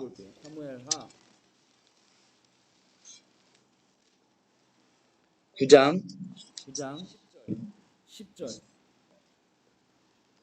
9절부터 볼게요. 9장 9절부터 사무엘하 왕이 사울의 시종 시바를 불러 그에게 이르되 사울과 그의 온 집에 속한 것은 다 내 주인이 아들에게 주었노니 너와 내 아들들과 내 종들은 그를 위하여 땅을 갈고 거두어 내 주인의 아들에게 양식을 대주어 먹게 하라. 그러나 내 주인의 아들 무비보셋은 항상 내 상에서 떡을 먹으리라 하니라. 그러니까 요나단의 아들 무비보셋에게 왕과 함께 만찬을 늘 아침 저녁 뭐 이렇게 밥을 먹게 한다는 거는 정말 대우를 잘해주는 거잖아요. 그런 것이 은혜를 갚으면서 또 하나의 정치적인 거는 뭐냐면 적대 세력이잖아요. 사울의 씨잖아요. 그 적대 세력을 늘 가까이에 두고 견제하는 거예요. 그러니까 다윗은 영적으로 정치적으로 감각이 있는 사람이에요. 은혜를 갚으면서 대적 세력을 통제하는 거예요. 항상 내 상에서 같이 먹을 것이다. 그가 어디에서 뭔 짓을 할지를 모르는 거니까. 그리고 다윗은 수도를 이제 12지파를 이제 다 이스라엘에 이제 다 이제 통합이 되는 거잖아요. 다윗이 처음에는 유다 지파에서만 시작이 됐는데, 그래서 수도를 정하는데, 이스라엘의 수도를 정하는 데 있어서 자신의 유다 지파에 속해 있는 헤브론을 거기에다가 수도를 삼으면 자기의 영역이잖아요. 자기의 영역이니까 거기에다 수도를 세우면 자기가 든든하게 설 수는 있지만 나머지 11지파를 품기에는 거리상으로나 이게 불편한 거죠. 그렇다고 해서 그 중간에 그 북쪽에 있는 11지파에 있는 그쪽에다가 에브라임과 므낫세 중심에 거기에 헤브론의 세겜에다가 수도를 삼으면, 세겜이라는 곳이 어디냐면 갈릴리 요단강 사이에서 그 요단강 건너서 그때 처음에 이제 왔던 곳이 세겜이었잖아요. 그러니까 중간 이스라엘의 전체의 중간 지역이잖아요. 거기다가 수도를 세워버리면 자신의 입지가 없어지는 거잖아요. 자신의 지파는 유다 지파는 저 밑에 있고 수도를 세겜에다 세워버리면 전체를 품을 수는 있겠지만 자신의 세력과는 떨어져 있는 거예요. 그래서 여기에 저기에 속하지 않는 예루살렘을 수도로 정하는 거예요. 그래서 예루살렘이 이스라엘의 수도가 된 거는 다윗이 거기를 수도로 삼은 거예요. 그래서 다윗 왕은 전체를 품고 살 수 있도록 그 예루살렘을 수도로 세운 거죠. 그래서 영적인 권위 속에서만 가능한 것을 그는 알고 있었어요. 그래서 수도를 거기에로 정하고 법궤를 찾아와요. 블레셋에 빼앗겼던 이제 법궤를 찾아오는데 그 찾아오는 내용이 사무엘상 6장이에요. 왜 법궤를 찾아오느냐? 법궤는 하나님의 임재를 상징을 해요. 하나님이 함께 하시니까. 그러니까 지난번에 엘리 아들 홈리와 비누아스가 전쟁에 나갈 때, 그리고 이스라엘 장로들이 전쟁에 나갔다가 패하고 나니까 야 우리 법궤 갖고 나가자 할 정도로 하나님의 임재를 상징하는 게 법궤였거든요. 그래서 법궤는 이스라엘 공동체의 신앙의 중심이에요. 그래서 성막, 법궤가 있는 성막 중심으로 생활을 하는데 그 법궤를 예루살렘으로 찾아오려고 하는 거예요. 이스라엘 백성들의 영적인 중심은 법궤잖아요. 법궤가 있는 곳에 하나님이 함께 하신다라는 것을 다윗은 영적인 부분을 알고 있기 때문에 그 법궤를 예루살렘 수도로 모셔오려고 하는 거예요. 그런데 여기에서 문제가 발생을 해요. 뭐냐? 법궤를 싣고 오다가 죽어버려요. 우사가 죽어버리는데 그 우사가 죽는 이유가 뭐냐면 6장 자 3절을 6절 볼게요. 6장 6절이요. 사무엘 하 6장. 그들이 나곤의 타작마당에 이르러서는 소들이 뛰므로 우사가 손을 들어 하나님의 궤를 붙들었더니 여호와 하나님이 우사가 잘못함으로 말미암아 진노하사 그를 그곳에서 치시니 그가 거기 하나님의 궤 곁에서 죽으니라. 이게 뭐냐? 수레에다가 법궤를 싣고 오는데 소가 날뛰다 보니까 사람들이 막 환호를 했겠죠. 그 앞에 보면 5절에 보면 다윗과 이스라엘 온 족속은 잣나무로 만든 여러 가지 악기와 수금과 비파와 소고와 양금 제금으로 여호와 앞에서 연주하였다. 그러니까 사람들이 법궤가 들어오니까 막 찬양하고 막 연주했을 거 아니에요. 근데 소가 갑자기 날뛰어서 이게 수레가 흔들흔들하면서 법궤가 쓰러지려고 하니까 우사가 어떻게 했겠어요? 그걸 막은 거잖아요. 법궤가 망가지는 것보다 이렇게 해서 막았는데 하나님이 거기에서 그를 죽여버린 거예요. 왜냐? 법궤는 아무나 손댈 수 있는 게 아니고 법궤는 누가 할 수 있는 거예요? 레위지파. 제사장이었던 레위지파가 그래서 가나안 땅에도 땅을 배분하지 아니하고 하나님의 일을 성막만을 위해서 그 레위지파를 따로 구분해 놓은 거잖아요.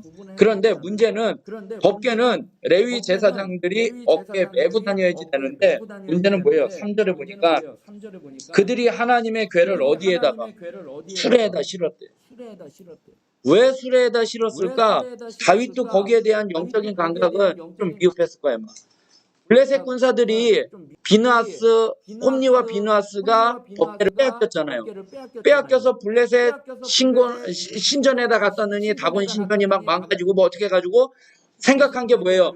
이스라엘을 돌려보내자라고 해가지고 어린 암소에서 수레를 만들어서 법궤를 실어 보냈잖아요. 그것에 착안을 한 거예요. 그것에 착안을 해서 그거는 이제 블레셋 사람들이 만든 거니까 새 수레를 만들어서 이제 하나님의 성전으로 오는 거니까 새 수레를 만들어서 싣고 오게 되었는데 그게 하나님의 뜻대로 한 방법이 아니었다는 거죠. 다윗이 정말 하나님의 법궤를 찾아오려고 열심히 준비한 거예요. 새 수레를 하나님의 궤를 새 수레에 싣고 5절에 각종 악기 모든 것들을 여호와 앞에서 연주하면서 하나님의 법궤를 찾아온 거예요. 얼마나 기특한 거예요. 다윗의 하나님의 입장에서 볼 때 다윗이 기특한 건데 오베데돔에 머물게 해요. 그런데 하나님이 그 집을 축복해 주시고 다윗이 다시 법궤를 찾아오게 되는데 그때는 어떻게 해요? 12절에 볼게요. 6장 12절. 어떤 사람이 다윗 왕에게 아뢰어 이르되 여호와께서 하나님의 궤로 말미암아 오베데돔의 집과 그의 모든 소에 복을 주셨단지라. 다윗이 가서 하나님의 궤를 기쁨으로 어떻게 해요? 메고 오베데돔의 집에서 다윗성으로 올라갈새 여호와의 궤를 맨 사람이 6걸음을 가매 다윗이 소와 살찐 송아지로 뭘 했대요? 제사를 드렸대요. 처음하고 두 번째하고 틀리죠? 처음에는 수레로 멋진 수레로 만들어서 하나님 앞에 모든 악기팀을 해가지고 동원해가지고 법궤를 들여오려고 했지만 그거는 내 열심이었고 내 방식이었다는 거예요. 하나님은 그걸 원치 않는 거예요. 하나님의 방법은 법궤는 뭐예요? 제사장이 매야지 되는 거예요. 그리고 하나님 앞에 제사하는 것. 이게 먼저예요. 그러니까 우리가 신앙생활하는 데 있어서 하나님은 이렇게 하는 걸 좋아하실 거야 하고 내 생각대로 헌신하거나 내 생각대로 신앙생활하는 것, 그건 하나님이 원치 않는 방법이라는 거예요. 하나님의 방법대로 해야지 되는 거죠. 네. 목사님은 제사장이 아니었잖아요. 그렇죠. 제사장들이 그 같이 왜안 가고? 그러니까 우사만 억울하게 죽은 거죠. 네. 근데 그 법궤가 그러니까 지금 다윗 왕이 되는 거잖아요. 그러니까 지금 왕정 시대로 넘어가기 전에 시대가 무슨 시대예요? 사사 시대잖아요. 사사 시대는 무슨 시대예요? 자기의 소견에 옳은 대로 살았던 시대예요. 제사장이에요. 그러니까 그런 거에 대해서 전수가 안 된 거예요. 전례가 안 된 거고 수레로 인해서 거기 갔다가 하나님의 법궤 보니까 그 이스라엘 백성들이 거기 뭐 들어있느나 그거 열어봤다가 죽게 되는 것처럼 그러니까 보관이 안 되고 제대로 관리가 안 된 거죠. 그러니까 수레로 왔던 거 그거를 그대로 그때 그렇게 왔으니까 수레로 이끌고 그러다 보니까 제사장들이 이런 것들이 제대로 안 돼 있는 거죠. 사울 왕 때도 영적으로 사무엘 제사장이 있었지만 어떻게 했든지 하나님의 베개를 다루는 법에 대해서 찾아봤을 수도 있는 거죠. 그걸 통해서 깨달을 수 있는데 볼지어다 나는 백향목 궁에 살거늘 하나님의 괴는 휘장 가운데 있도다. 나단이 왕께 아뢰되 여호와께서 왕과 함께 계시니 마음에 있는 모든 것을 행하소서 한지라. 여기에서 또 하나 우리가 발견할 수 있는 건 뭐냐면 왕이요 나는 좋은 궁에 살지만 하나님의 법궤는 천막에 있는 거예요. 그러니까 다윗이 의도는 좋잖아요. 그리고 나단 선지자도 좋다라고 이야기를 해요. 근데 나단 선지자가 또 뭐냐? 하나님 앞에 물어보지 않는 거예요. 그래서 결과가 어떻게 되느냐? 12절부터 보면 그 앞에 보면 하나님이 내가 집이 없어서 못 사냐 뭐 이런 얘기하면서 12절에 내 수완이 차서 내 조상들과 함께 누울 때 내가 내 몸에서 내 씨를 내 뒤에 세워 그 나라를 견고하게 하고 내 이름을 위하여 집을 건축할 것이요 나는 그의 나라 왕위를 영원히 견고하게 하리라. 너 때 말고 네 후손 솔로몬을 통해서 왕을 짓겠다라는 거예요. 그리고 다윗은 왜 지을 수 없느냐? 피를 너무 많이 흘렸다라는 거예요. 전쟁에서 인해서. 그런데 17절에 보면 나단이 이 모든 말씀들과 이 모든 계시대로 다윗에게 말하니라 번복하는 거잖아요. 처음에는 왕이 좋을 대로 하소서라고 이야기했다가 하나님이 안 돼라고 하니까 나단이 왕한테 가가지고 이야기를 하는데 나단 선지자는 참 압력이 있는 사람이에요. 이 왕의 눈치 보지도 않고 번복하기에 힘들었을 것이지만 하나님의 뜻에 순종해서 이야기를 하는 거죠. 그리고 다윗도 어떻게 해요? 그걸 수긍해요. 우리가 생각하면은 야 이거 안 돼. 내가 그래도 하나님을 위해서 이 좋은 방법이지 않느냐.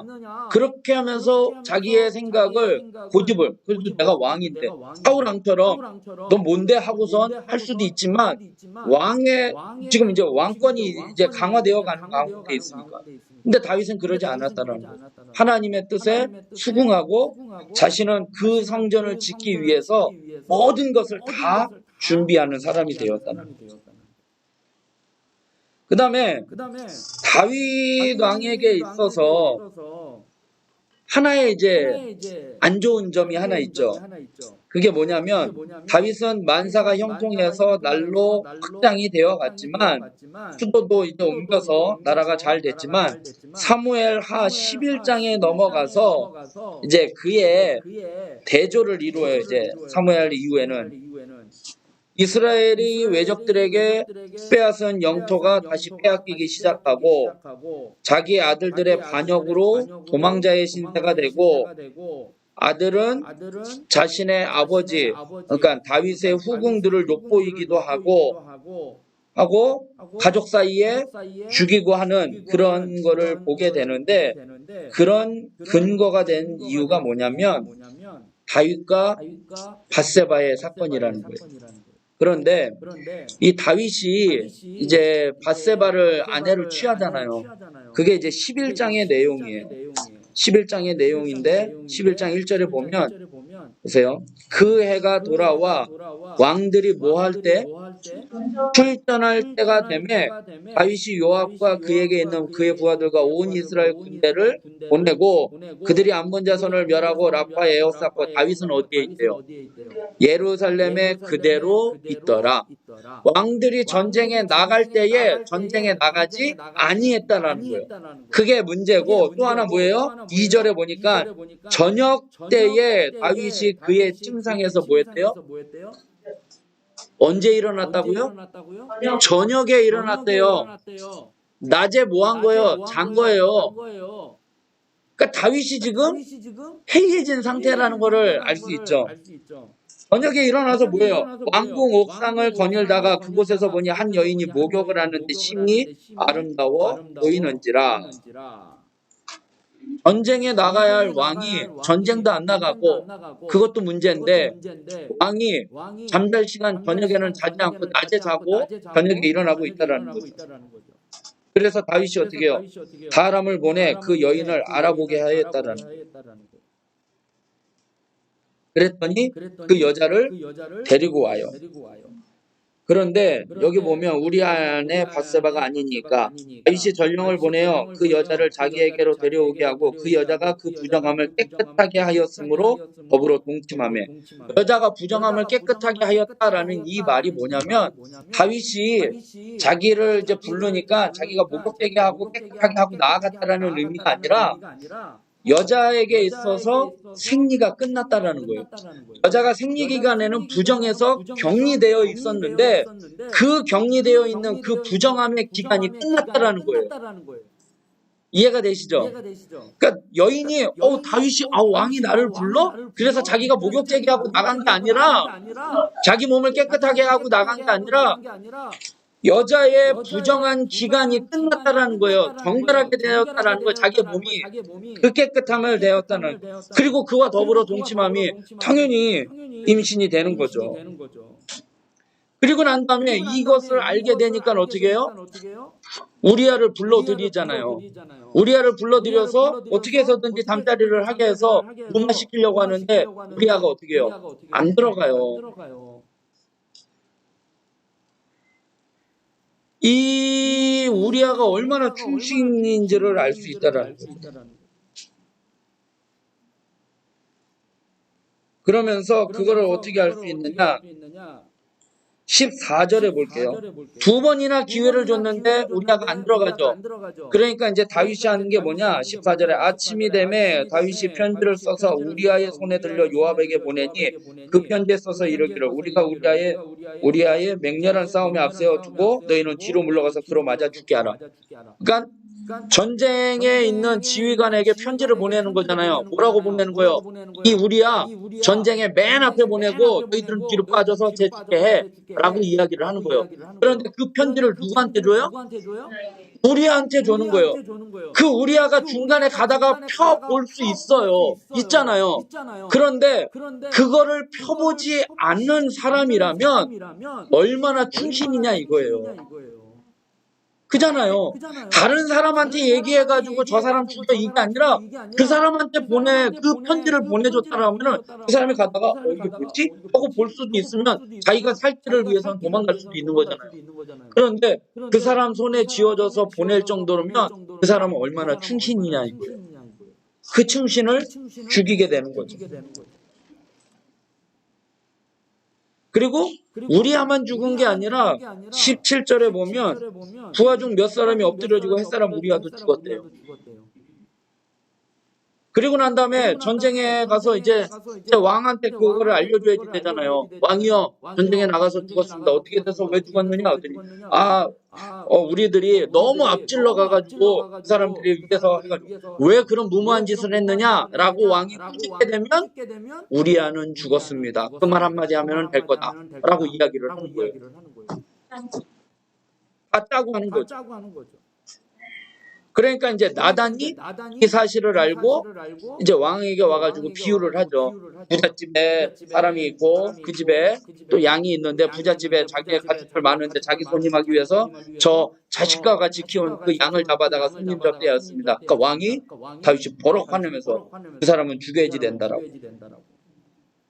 12장 5절에 보면 다윗이 그 사람으로 말미암아 노하여 나단에게 이르되 여호와의 살아계심을 두고 맹세하노니 이 일을 행한 그 사람은 마땅히 죽을지라. 그가 불쌍히 여기지 아니하고 이런 일을 행하였으니 그 양새끼를 4배나 갚아주어야 하리라. 다윗에 대한 이야기잖아요. 그런데 다윗이요, 그래도 이렇게 이야기하는 거는 자신에게는 뭐가 있는 거예요? 기준이 있는 거예요. 하나님의 말씀에 대한 기준이 있는 거예요. 뭐가 잘못됐고 뭐가 잘된 건지는 알고 있었던 사람이에요. 그러니까 7절에 나단이 다윗에게 이르되 당신이 그 사람이라 라고 이야기하니까 회개하는 거죠. 그러면서 10절에 보면 이제 내가 나를 업신여기고 햇사람 우리아의 아내를 빼앗아 내 아내로 삼았은즉 칼이 내 집에서 영원토록 떠나지 아니하리라 하셨다. 하나님이 징벌을 내리시는 거죠. 그래서 어떤 결과가 나요? 밧세바와 부정한 관계에서 태어난 첫째 아이가 죽게 되는 거죠. 그런데 그것만 끝나는 게 아니라 칼이 내 집에서 영원토록 떠나지 아니하리라 라고 이야기하잖아요. 압살롬이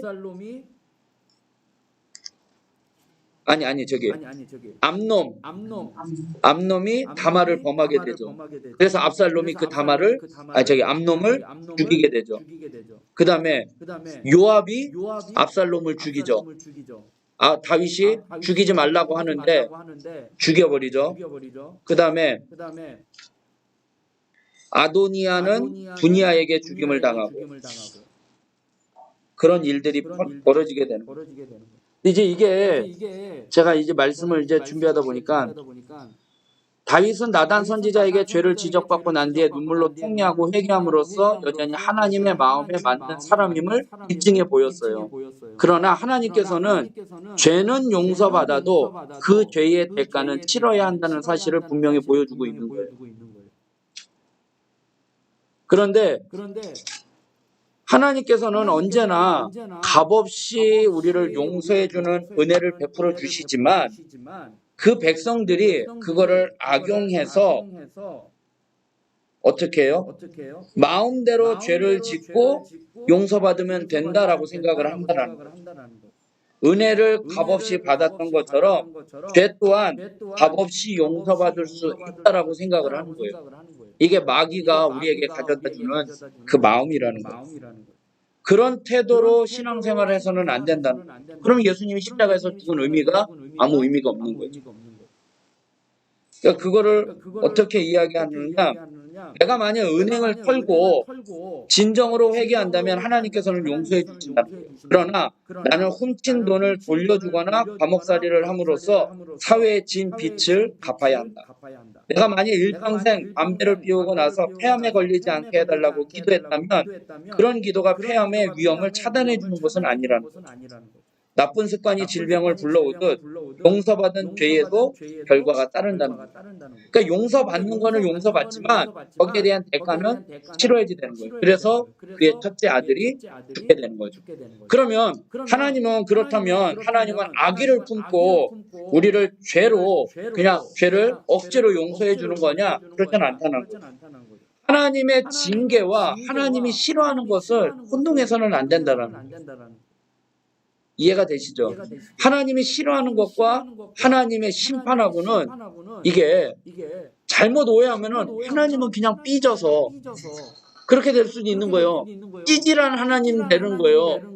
이것 하나도 용서 못해도 이런 식이 된다라는 거예요. 하나님의 은혜로 값없이 용서는 해주지만 하나님의 모든 것을 다 그런 식으로 해준다면 우리 인간의 입장에서는 하나님을 그렇게 대할 수 있는 거예요.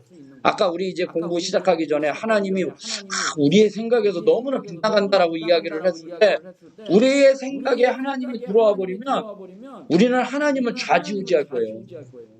그렇잖아요. 우리의 생각대로 예상대로 하나님이 이렇게 하시겠지? 그럼 나는 한 수 더 떠서 내가 그런 거를 우리 집에 애들하고 가위바위보 할 때 많이 해요. 너 가위 내? 내가 보재기 낼게. 그럼 내가 뭐 하겠다라는 거예요? 지겠다라는 거잖아요. 그러면서 나는 뭐예요? 보재기 내요? 안 내요? 안 내요. 주먹 내요. 그런데 제가 주먹을 냈는데 져요. 왜? 걔도 한 수를 더 쓰는 거예요. 아빠가 그냥 질지는 않을 거야. 분명히 주먹 내겠지. 그러면 쟤는 보재기를 내요. 그럼 또 생각해서 가위 내고 이거 계산하다가 보면 지는 경우가 많은 거예요. 그런 것처럼 하나님이 우리의 예상대로 우리의 생각, 우리가 아무리 생각을 무한하게 상상을 동원을 한다 하더라도 하나님이 그 안에 있으면 우린 좌지우지할 거예요. 그러니까 하나님의 심판과 하나님의 싫어하는 것과 비교해서 이거 그렇게 생각해서는 안 되는 거예요. 만약에 그렇게 생각하면 우리는 하나님 보고 그것도 하나 용서 못 해줘요? 찌질한 하나님이 돼버리는 거예요. 우리가 그렇게 만들어버린다면. 하나님께서는 그리스도 안에서 영적으로 양자 삼으신 이에게는 용서해 주시고 거기에 대한 대가를 치른 다음에 하나님께서는 우리를 징계하실 때 사랑으로 징계하시는 거예요. 비록 첫째 아들은 죽었지만 어떻게 해요? 둘째 아들을 통해서 왕으로 세워주시잖아요. 다윗과 바세바가 그 다음에 낳은 아기는 솔로몬이에요. 하나님께서 이스라엘을 차기 왕으로 택하신 사람이에요. 그리고 그에게 가장 지혜롭고 부유한 왕이 되게 해주셨어요. 다윗에게 주신 아들을 얼마나 사랑했는지를 알 수 있는 거죠. 그래서 심지어 그 솔로몬에게 하나님께서 이름을 지어줘요. 솔로몬에게 여디디아라는 별칭을 붙여줘요. 이름을 여디디아라고. 사무엘하 12장을 한번 볼게요. 12장 24절. 다윗이 그의 아내 밧세바를 위로하고 그에게 들어가 그와 동침하였더니 그가 아들을 낳으며 그의 이름을 솔로몬이라 아니라 여호와께서 그를 사랑하사 선지자 나단을 보내 그의 이름을 뭐라고요?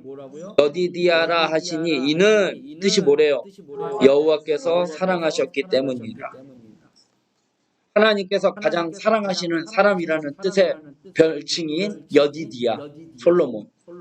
하나님이 그렇게 그를 또 사랑하신 거죠.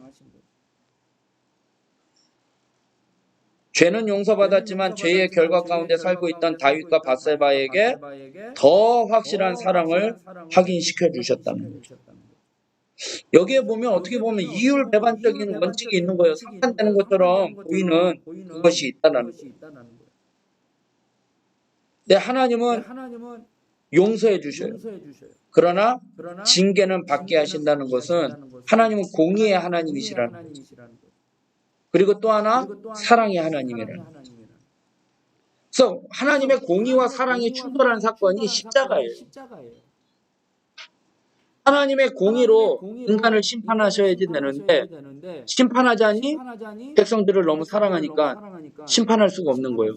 그러니까 그 문제를 해결할 수 있는 방법이 예수님이, 하나님이 내 몸이 인간의 몸으로 입고 오셔서 그 문제를 해결해 주시고, 그걸 어떤 분이 이렇게 표현하더라고요. 어떤 목사님의 간증이에요. 목사님의 아들이 이게 쉽게 얘기하면 망난이에요. 말을 안 듣는 거예요. 말을 안 들으니까 사고를 치니까 아버지가 아들한테 경고를 몇 번을 해도 말을 안 듣는 거예요. 너 그러면은 안 된다 라고 하니까 또 이럴 때 되니까 이제 아들을 불러다 놓고 매를 때리려고 매를 들었는데 때리려고 하니까 때릴 데가 없더라는 거예요. 팔을 때리자니 팔이 부러질 것 같고 다리를 때리자니 다리 부러질 것 같고 뭐 얼마나 세게 때릴지는 모르지만 아무튼 아들이 워낙 이제 그러니까 아버지가 어떻게 해요? 자기 자신을 때린 거예요. 그러니까 그 아들이 이제 그 아버지의 그거에 변화가 되는 거예요. 그러니까 나중에 시간이 지나서 밖에서 그 또 불량스러운 친구들 있잖아요. 친구들이 부르는 거예요. 나와라. 나 안 나간다. 왜? 아버지의 뭐 상처나 뭐 이런 걸 봤으니까. 그러니까 그거예요. 하나님이 인간을, 그러니까 아버지가 그 아들을 때리자니 때릴 때는 없고 거기서 몽둥이를 내리자니 아들의 버릇은 못 고치고, 그러니까 아버지가 자기 스스로 때린 것처럼 하나님의 공의와 사랑이 충돌하는 사건이 십자가라는 거예요. 자신이 그 죄 문제를 해결해 주는. 그래서 다윗은 그 밧세바 사건 등, 여기 이제 교재에 보면 밑에 세 번째 줄 밧세바 사건 등 몇 가지 흠이 있는 사람이었으나, 흠이 있는 것 또 하나가 뭐냐면 인구조사를 해요. 사무엘하 24장에 보면 야, 이 땅의 백성들이 얼마나 많은지 인구조사를 해요. 그랬더니 신하가 왕이요, 투표하는데 뭘 이런 걸 하십니까? 하지 말라고 하는데 다윗이 우겨요. 4장에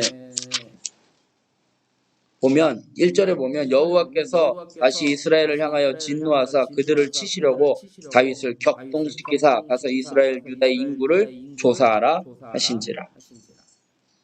그래서 나중에 또 심판을 받죠.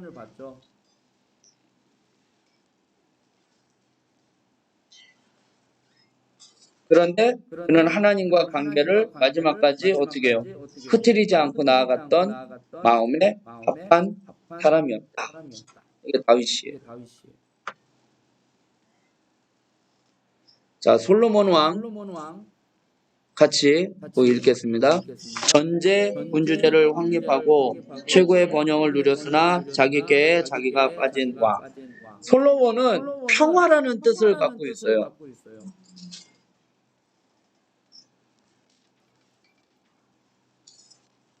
이제 다윗이 이제 죽고 그 뒤에 이제 왕이 되는데, 다윗이 나이가 들어서 이제 기력이 이제 세해질 때에 어떤 일이 되느냐?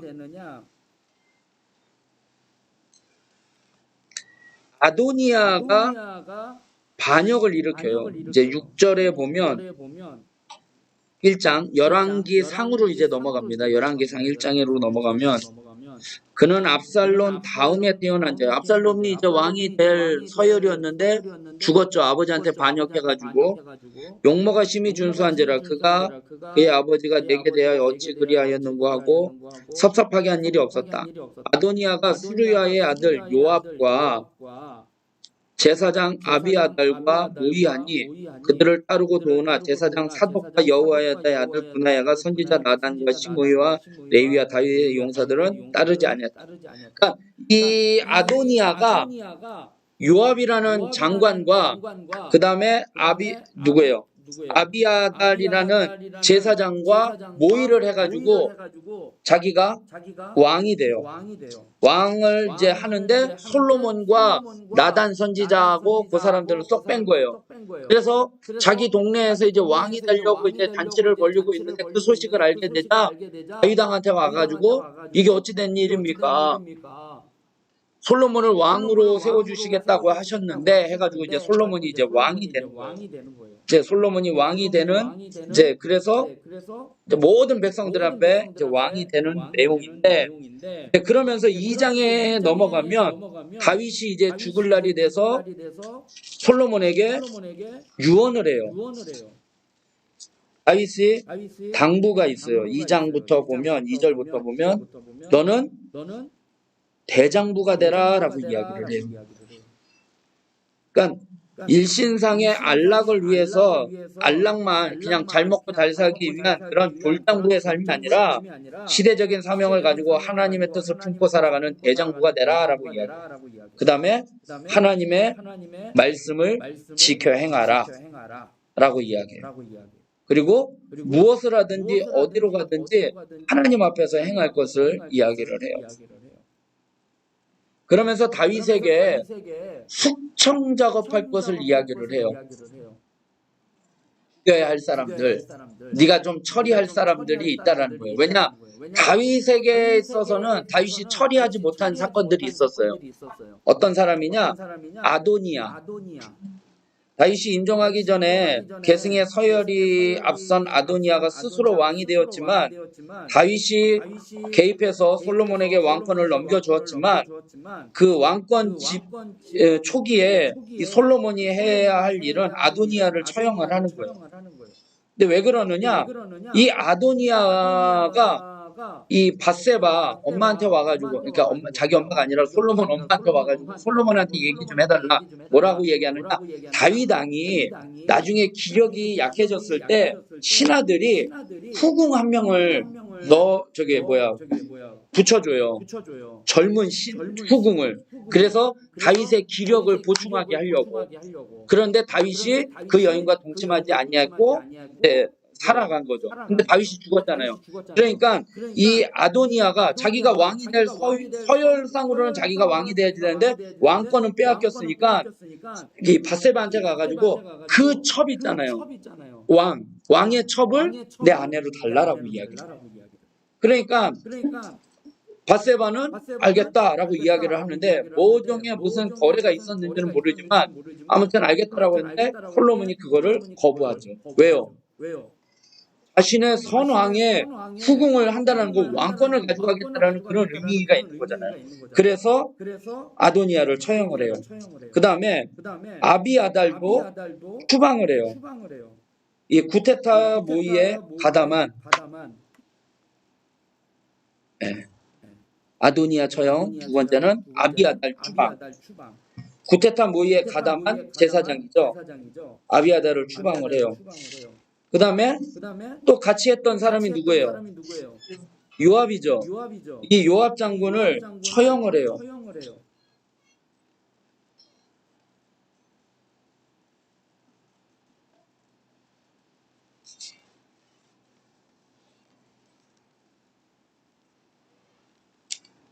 그 다음에 또 한 사람이 누구냐면 시므이를 처형을 해요. 이 시므이는 누구냐면 다윗이 압살롬이 반역을 했잖아요. 그래서 도망갈 때 다윗을 저주했던 사람이에요. 저주했던 사람인데 다윗이 이제 왕권이 다시 압살롬이 죽고 나니까 다시 돌아오잖아요. 돌아올 때 이 시므이가 와가지고 왕이여 제가 생각이 짧았습니다. 용서해 주세요라고 했던 사람이에요. 그러니까 다윗이 그래 알겠다. 신하들은 죽여야 된다라고 하는데 용서를 구했으니까 냅뒀어요. 그런데 다윗이 그렇게 얘기를 했으니까 자신의 때는 죽일 수가 없는 거잖아요. 그런데 이 시므이를 그대로 놔뒀다가는 안 되는 거죠. 그러니까 솔로몬에게 이야기를 했는데 솔로몬이 지혜롭게 한 게 뭐냐면 시므이한테 이 영역을 벗어나지 말라고. 너 동네에서 벗어나면 너는 죽을 거야. 왜냐하면 우리 아버지를 그렇게 했기 때문에 너를 살려두신 대신 아버지하고 약속이 있기 때문에 내가 너를 살려두는 대신에 너는 이 지역을 벗어나지 말라라고 이야기했는데 그 시므의 종이 도망갔어요. 그래서 그 종 찾으러 나갔다가 데리고 와가지고 그 사실이 발각돼서 죽게 되는 거예요. 그러니까 솔로몬이 지혜롭게 한 거예요. 솔로몬의 지혜에 대해서는 우리가 잘 알죠. 지혜를 어떻게 얻게 된 거죠? 하나님 앞에 1,000번제를 드렸잖아요. 하나님 앞에 3장, 열왕기상 3장에 보면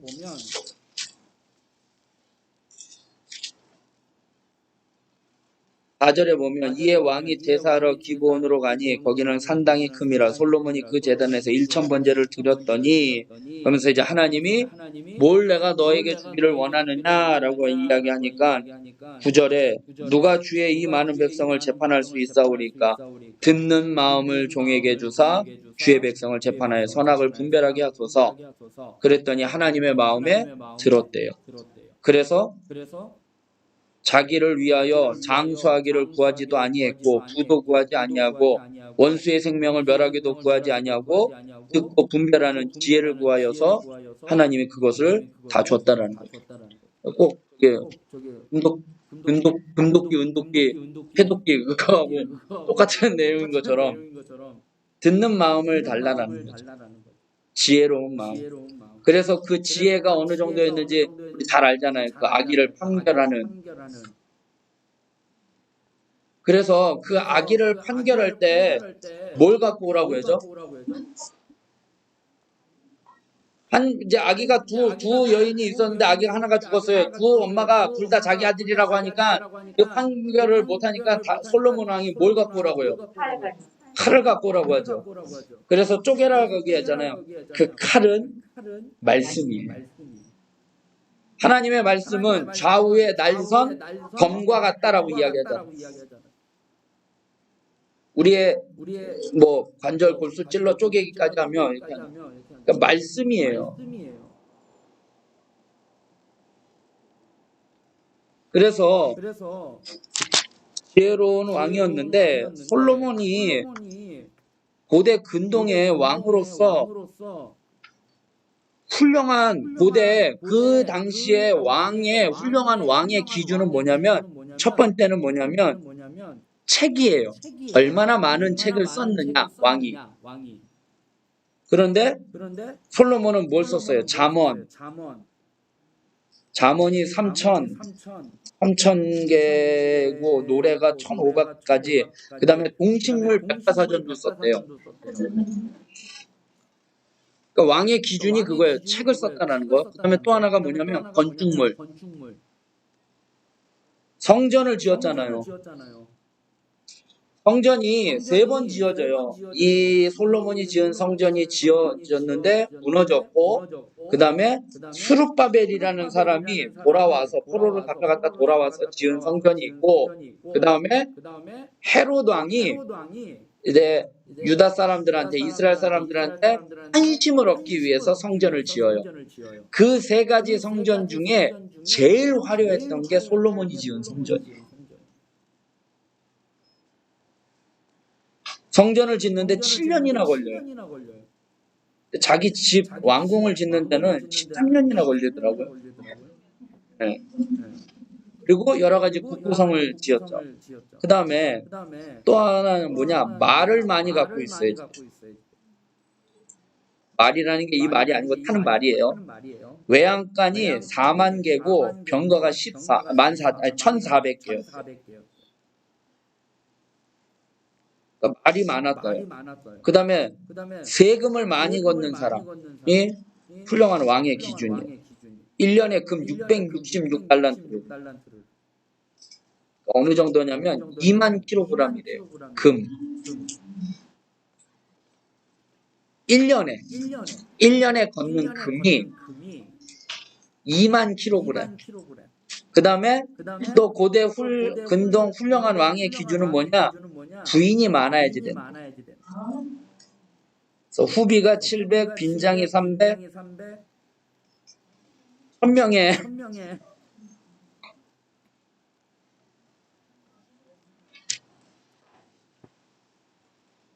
그런데 이게 솔로몬이 이것이 빌미가 된 거예요. 솔로몬 왕에게는. 아까 우리가 지혜를 구했던 그 열왕기상 3장의 말씀을 볼 때 3장 1절의 말씀을 보면 거기에 뭐라고 나오냐? 솔로몬이 애굽의 왕 바로와 더불어 혼인관계를 맺어 그의 딸을 맞이했대요. 그러니까 이방 여인을 아내로 맞이한 거예요. 그때부터. 그러면서 모든 아내들을 이제 정략 결혼을 하는 거예요. 그러니까 그 나라하고 전쟁할 바에는 그 나라하고 정략 결혼해서 너네 아들, 니네 딸 해가지고 우리 동맹을 맺자 해가지고 그 나라를 해서 그 나라를 차지하는 거예요. 그러니까 솔로몬 왕이니까 너 공주 내놔. 그래서 해가지고 자기의 종속으로 삼는 거죠. 그렇게 해서 나라가 부강하게 되는데 문제는 뭐냐면 그렇게 해서 그 왕비들이 들어올 때 그냥 들어온 게 아니라 그 나라에서 섬기던 우상을 갖고 들어왔다는 거예요. 근데 우상을 갖고 들어온 것도 문제지만 솔로몬 왕이 신당을 허락을 한 거예요. 그러니까 종교를 자유화시켜버린 거예요. 그리고 하나님의 성전에 이제 그런 것들이 침범하게 되는 거예요. 어느 정도냐면 성전이 없었기 때문에 3장 3절에 보면 솔로몬이 여호와를 사랑하고 그의 아버지 다윗의 법도를 행하였으나 어디에서 제사했대요? 산당에서 제사했다는 거예요. 그러니까 그동안에 우상을 섬겼던 그 산당들 있잖아요. 그게 아직 남아있는 거예요.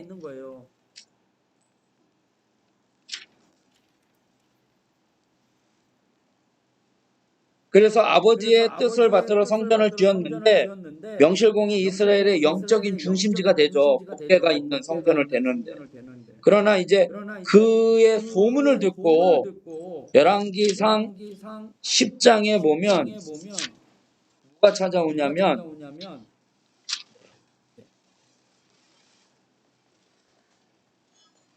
장 1절 스바의 여왕이 여호와의 이름으로 말미암은 솔로몬의 명성을 듣고 와서 어려운 문제로 그를 시험하고자 하여 예루살렘에 이르니 수행하는 자가 심히 많고 향품과 심히 많은 금과 보석을 낙타에 실었더라. 그가 솔로몬에게 나아가 자기의 마음에 있는 것을 다 말하며 솔로몬이 그가 묻는 말에 다 대답하였으니 왕이 알지 못하여 대답하지 못한 것이 하나도 없었더라.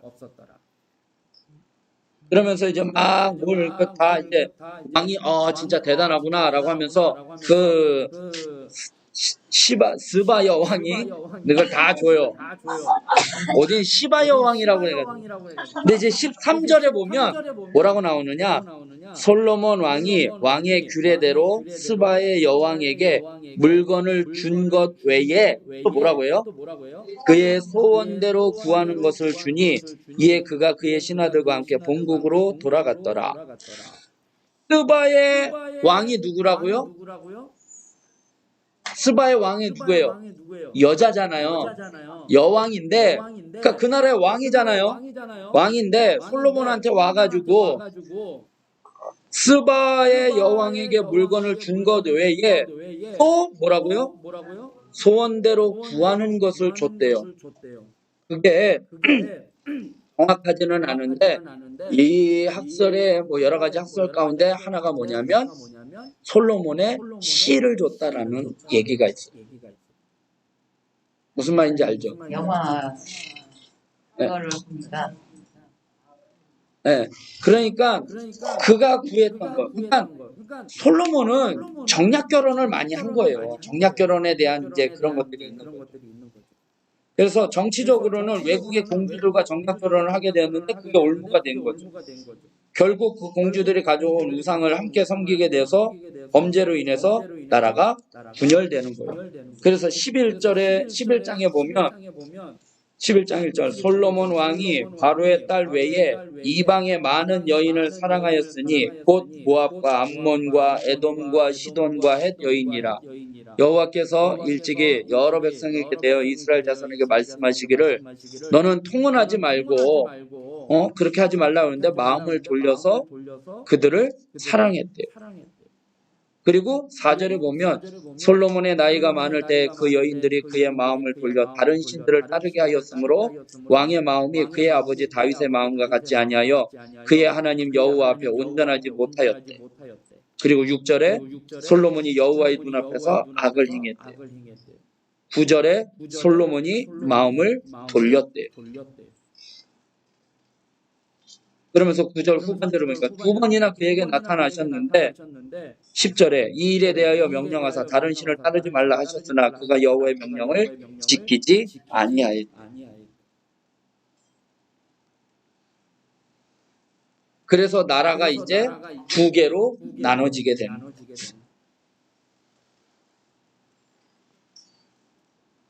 신명기에 지난번에 이제 사울 왕 얘기할 때 신명기에 모세가 왕이 세워지면 어떻게 될 것이다라는 이야기를 한 적이 있었죠.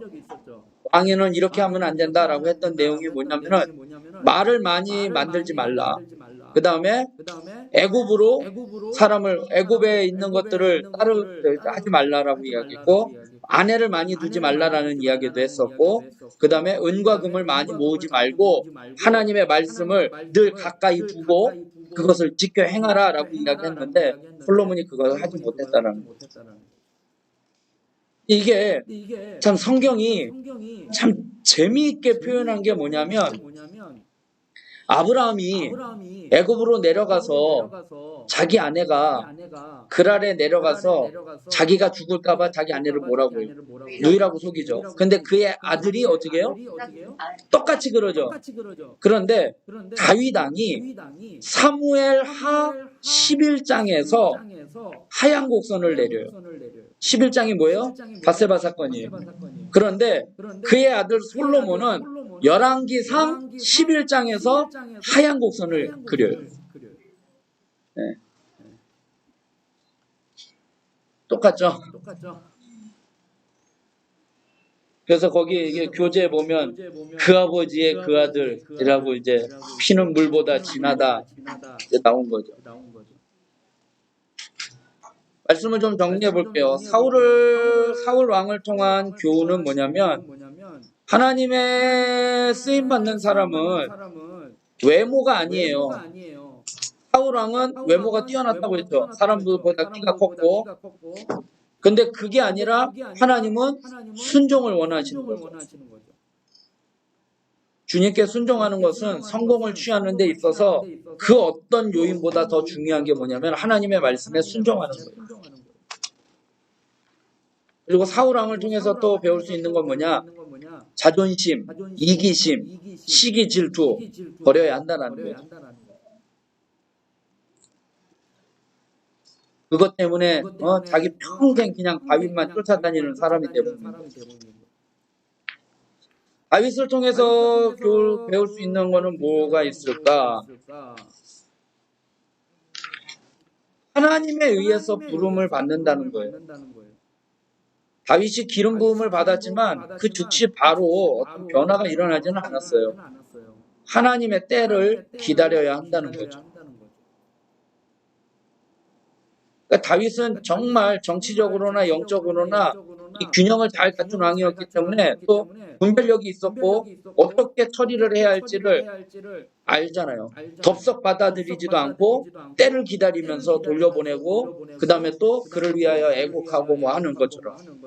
그러니까 다윗은 하나님의 마음에 합한 자였다는 거예요. 그래서 우리도 하나님의 마음에 합한 자가 되어야 하는 거예요. 솔로몬을 통한 교훈은 뭐냐? 하나님은 하나님의 일을 위해서 주시기도 하지만 거두어 가시기도 한다는 거예요.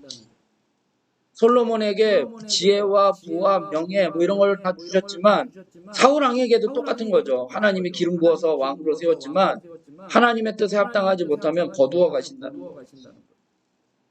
그리고 솔로몬 왕을 통해서 또 알 수 있는 거는 하나님 구할 때 우리가 또 우리의 욕심이나 어떤 이런 유익을 위한 구하는 게 아니라 하나님의 뜻에 합한 것. 듣는 마음을, 지혜로운 마음을 달라라고 구했던 것처럼 하나님은 우리가 기대하는 것이나 받을 가치가 있는 이상의 것을 주셔요. 우리가 지혜를 구하면 하나님은 그가 구하지 아니했던 명예, 권력 뭐 이런 걸 다 주셨다라는 거예요. 그리고 부와 재물이 인간을 행복하게 하는 것은 결코 아니다. 인간의 방법으로 할 수 있는 것은 아무것도 없다는 거예요. 그래서 우리는 사울과 다윗과 솔로몬의 삶을 통해서 늘 하나님과 동행해야지 된다는 것을 깨닫게 되는 거죠. 과거에 하나님이 내게 베풀어 주신 은혜가 있다고 해서 현재도 미래도 보장되는 것은 아니라는 거죠. 늘 우리는 깨어 있어야지 돼요. 그래서 우리는 신앙생활하는 데 있어서 자전거와 똑같은 거예요. 자전거는 페달을 어떻게 해요? 계속 밟아야지 돼요. 밟지 않으면 쓰러지고 넘어지는 거예요. 그래서 하나님의 은혜를 기다리고 한다고 하면서 나태하게 앉아 있거나 막연한 꿈만 꾸고 있어서는 안 되는 거예요. 하나님의 뜻에 도달하기 위해서, 결승점에 도달하기 위해서 계속 신앙의 발걸음을 나아가야지 되고, 그리고 지금 이 시대가 지금 무슨 시대죠? 왕국 시대잖아요. 단일왕국 시대. 진정한 왕은 누구라는 거예요? 하나님이라는 거예요. 각자 자기의 소견에 오른 대로, 왕이 없어서 소견에 오른 대로 살았지만 진짜 왕은 하나님이시라는 거예요. 알 수 있는 거예요. 그러면 확인 한번 해보겠습니다. 49쪽입니다. 단일왕국 시대 주인공은 누구일까요? 다윗. 네. 부대는 이스라엘. 하나님의 어떤 허락하에 마지못한, 서로 이제 뭐 왕을 달라고 하니까 마지못한 허락하에 어디처럼, 주변 국가처럼 이스라엘도 왕정 체제로 넘어갔는데 하나님의 마음에 합한 누구요? 다윗에 의해 국가가 번성했지만 누구의 우상숭배? 솔로몬의 우상숭배로 무슨 위기? 분열의 위기에 봉착한다. 자, 50페이지입니다. 너무 쉬운 것입니다. 다만 한 번 더 읽어보자는 의미입니다. 거꾸로 합니다. 영적인 부분과 정치적인 부분에 있어서 균형을 갖춘 왕 다윗. 전제 군주제를 확립하고 최고의 번영을 누렸으나 자기 꾀에 빠진 왕 솔로몬 왕. 초대 왕이지만 왕권의 한계를 넘어선 월권으로 하나님께 버림받은 사울 왕. 그 다음에 A는 블레셋이에요. 이스라엘 백성들을 늘 이제 괴롭혔던 블레셋. 그다음에 B는 이제 지도의상으로는 안 나왔지만 그 밑에죠. 애굽. 그다음에 C 에돔. 그다음에 모압, 암몬. 그렇게 배치가 됩니다.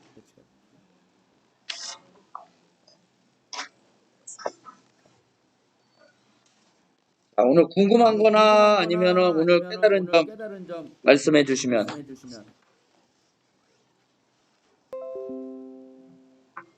하나님은 누구나 공평하게 사랑하시는 건 아닌 것 같아요.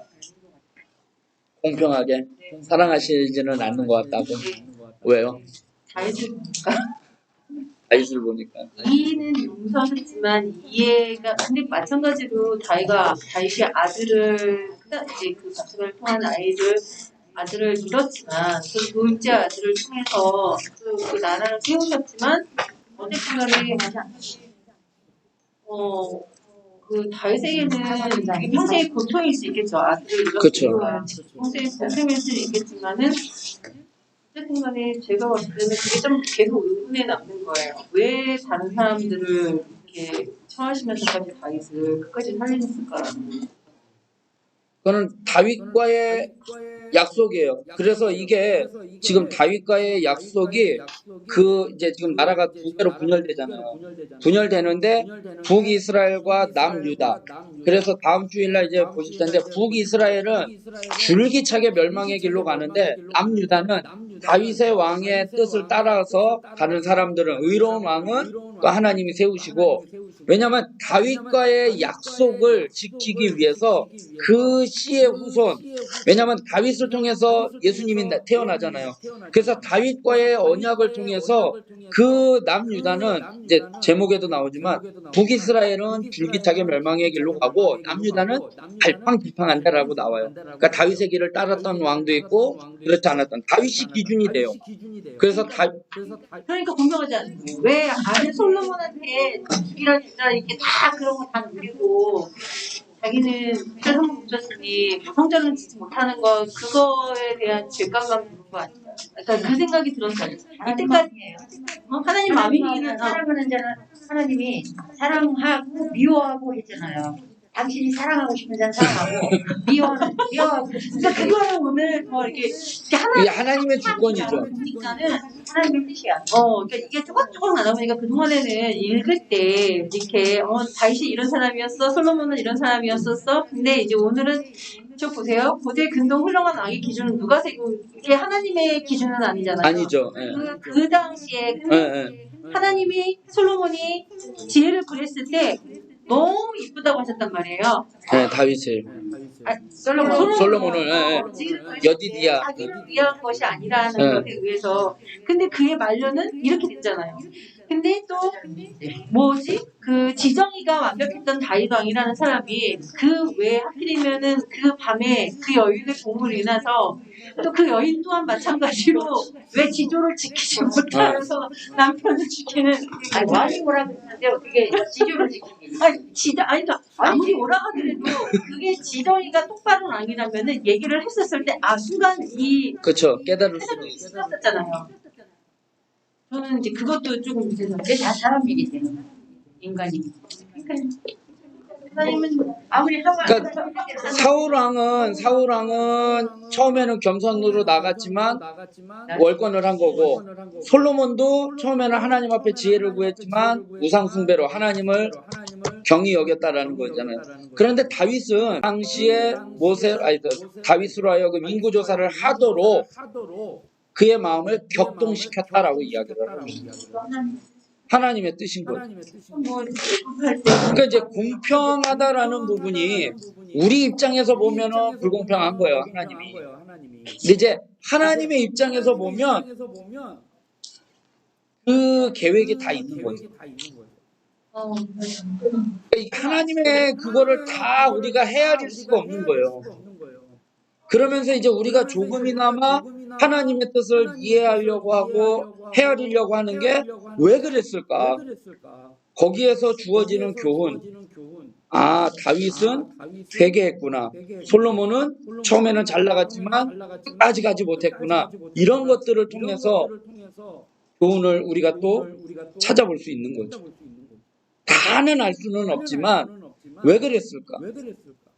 그러니까 우리가 묵상을 하는 게 정말 제가 성경을 읽다 보면 묵상을 하고 곱씹어서 보면 지난번에 누가 그러더라고요.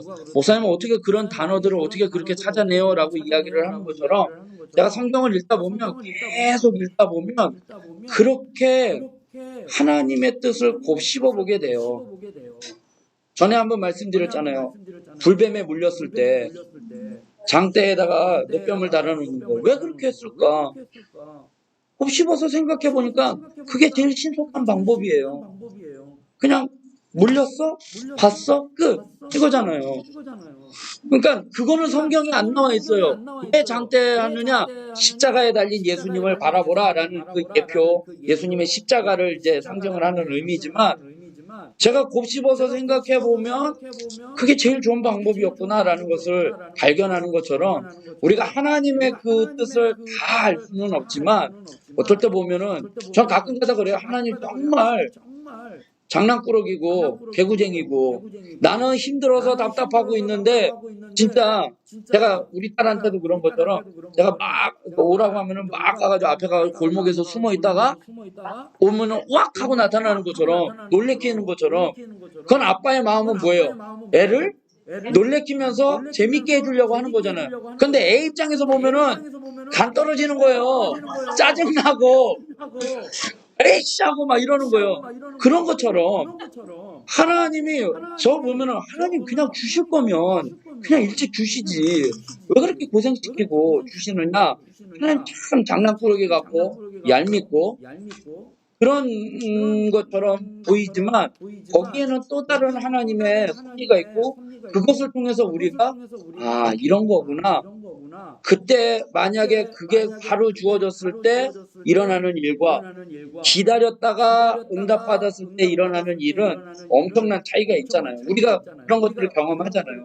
내가 발에 불 떨어져가지고 불똥이 떨어져가지고 이거 문제 해결하는데 그때 딱 해버리면 이렇게 되는구나. 제가 가끔가다 그런 경우를 느끼는 게 뭐냐면 설교를 해야지 되잖아요. 설교 준비가 안 될 때가 많아요.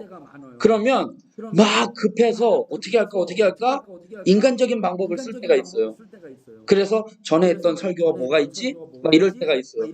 그러다가 하면 정말 제가 가끔가다 그래요. 준비를 잘 못했는데 설교를 했는데 성도님들이 목사님 은혜 받았어요 이래요. 그러면 그래가지고 다음번에도 또 그랬다가는 또 된통 혼을 하는 경우가 있어요. 그거 믿고 그렇게 하다가 그런 것처럼 하나님은 어쩔 때는 아니 그럼 첫 번부터 준비 안 했으면 아예 설교를 죽쓰게 해가지고 다음부터 정신 차리고 똑같이 하게 만들어야 되는데 준비 안 했는데 하나님이 쓰셔서 더 큰 역사를 해가지고 그러네? 그러네? 또 그런 마음을 가지면 또 그때 가가지고 또 한번 치시고 이런 것처럼 우리의 생각으로는 이해할 수가 없는 거예요. 그러니까 송명희 시인이 나라는 찬양을 하잖아요. 거기에 후렴이 뭐예요? 공평하신 하나님이잖아요. 근데 그 공평하신 하나님 그 가사 보세요. 가진 재물 없으나 나 남이 가진 지식 없으나 나 남이 가진 것을 뭐예요? 나 남이 가진 거 아무튼 뭐라고 나오냐면은 네 가지가 없어요 자기에. 세 가지인가? 세 가지예요. 건강도 없고 가진 재물 없고 지식 없다고요. 그런데 나 남이 가진 것 없고 나 남이 가진 못 뽑은 거 모았고 나 남이 가진 음성 들었고 나 남이 받지 못한 사랑받았고 나 남이 모르는 거 깨달았네. 세 개 없는 거 이야기예요. 그 사람 신체적으로 봤을 땐 정말 불구한 거예요. 근데 다른 사람하고 그 송명희 시인과 다른 사람하고 보면 진짜 공평한 하나님 아니에요. 이 송명희 시인은 뇌성마비니까. 그런데 자기에게 없는 건 세 가지인데 자기에게 있는 거는 네 가지예요. 그러면서 공평하대요. 이게 공평한 거예요? 하나님의 섭리가 그런 거예요. 또 뭐 궁금하거나 다 다루지를 못한 거예요. 이 사울, 다윗, 이 솔로몬은. 그러니까 다윗 왕을 어떻게 보면 정말 영적인 사람으로 보는 사람이 있고 또 성경적으로 해석을 할 때 아까 제가 말한 것처럼 정치적으로 이 사람은 모략가다 이렇게 보는 사람들도 그렇게 해석하는 경우도 있어요. 그냥 노래 한번 딱 애곡하고 장례 한번 잘 거하게 치르면서 그걸 다 휘저었다라는 식으로.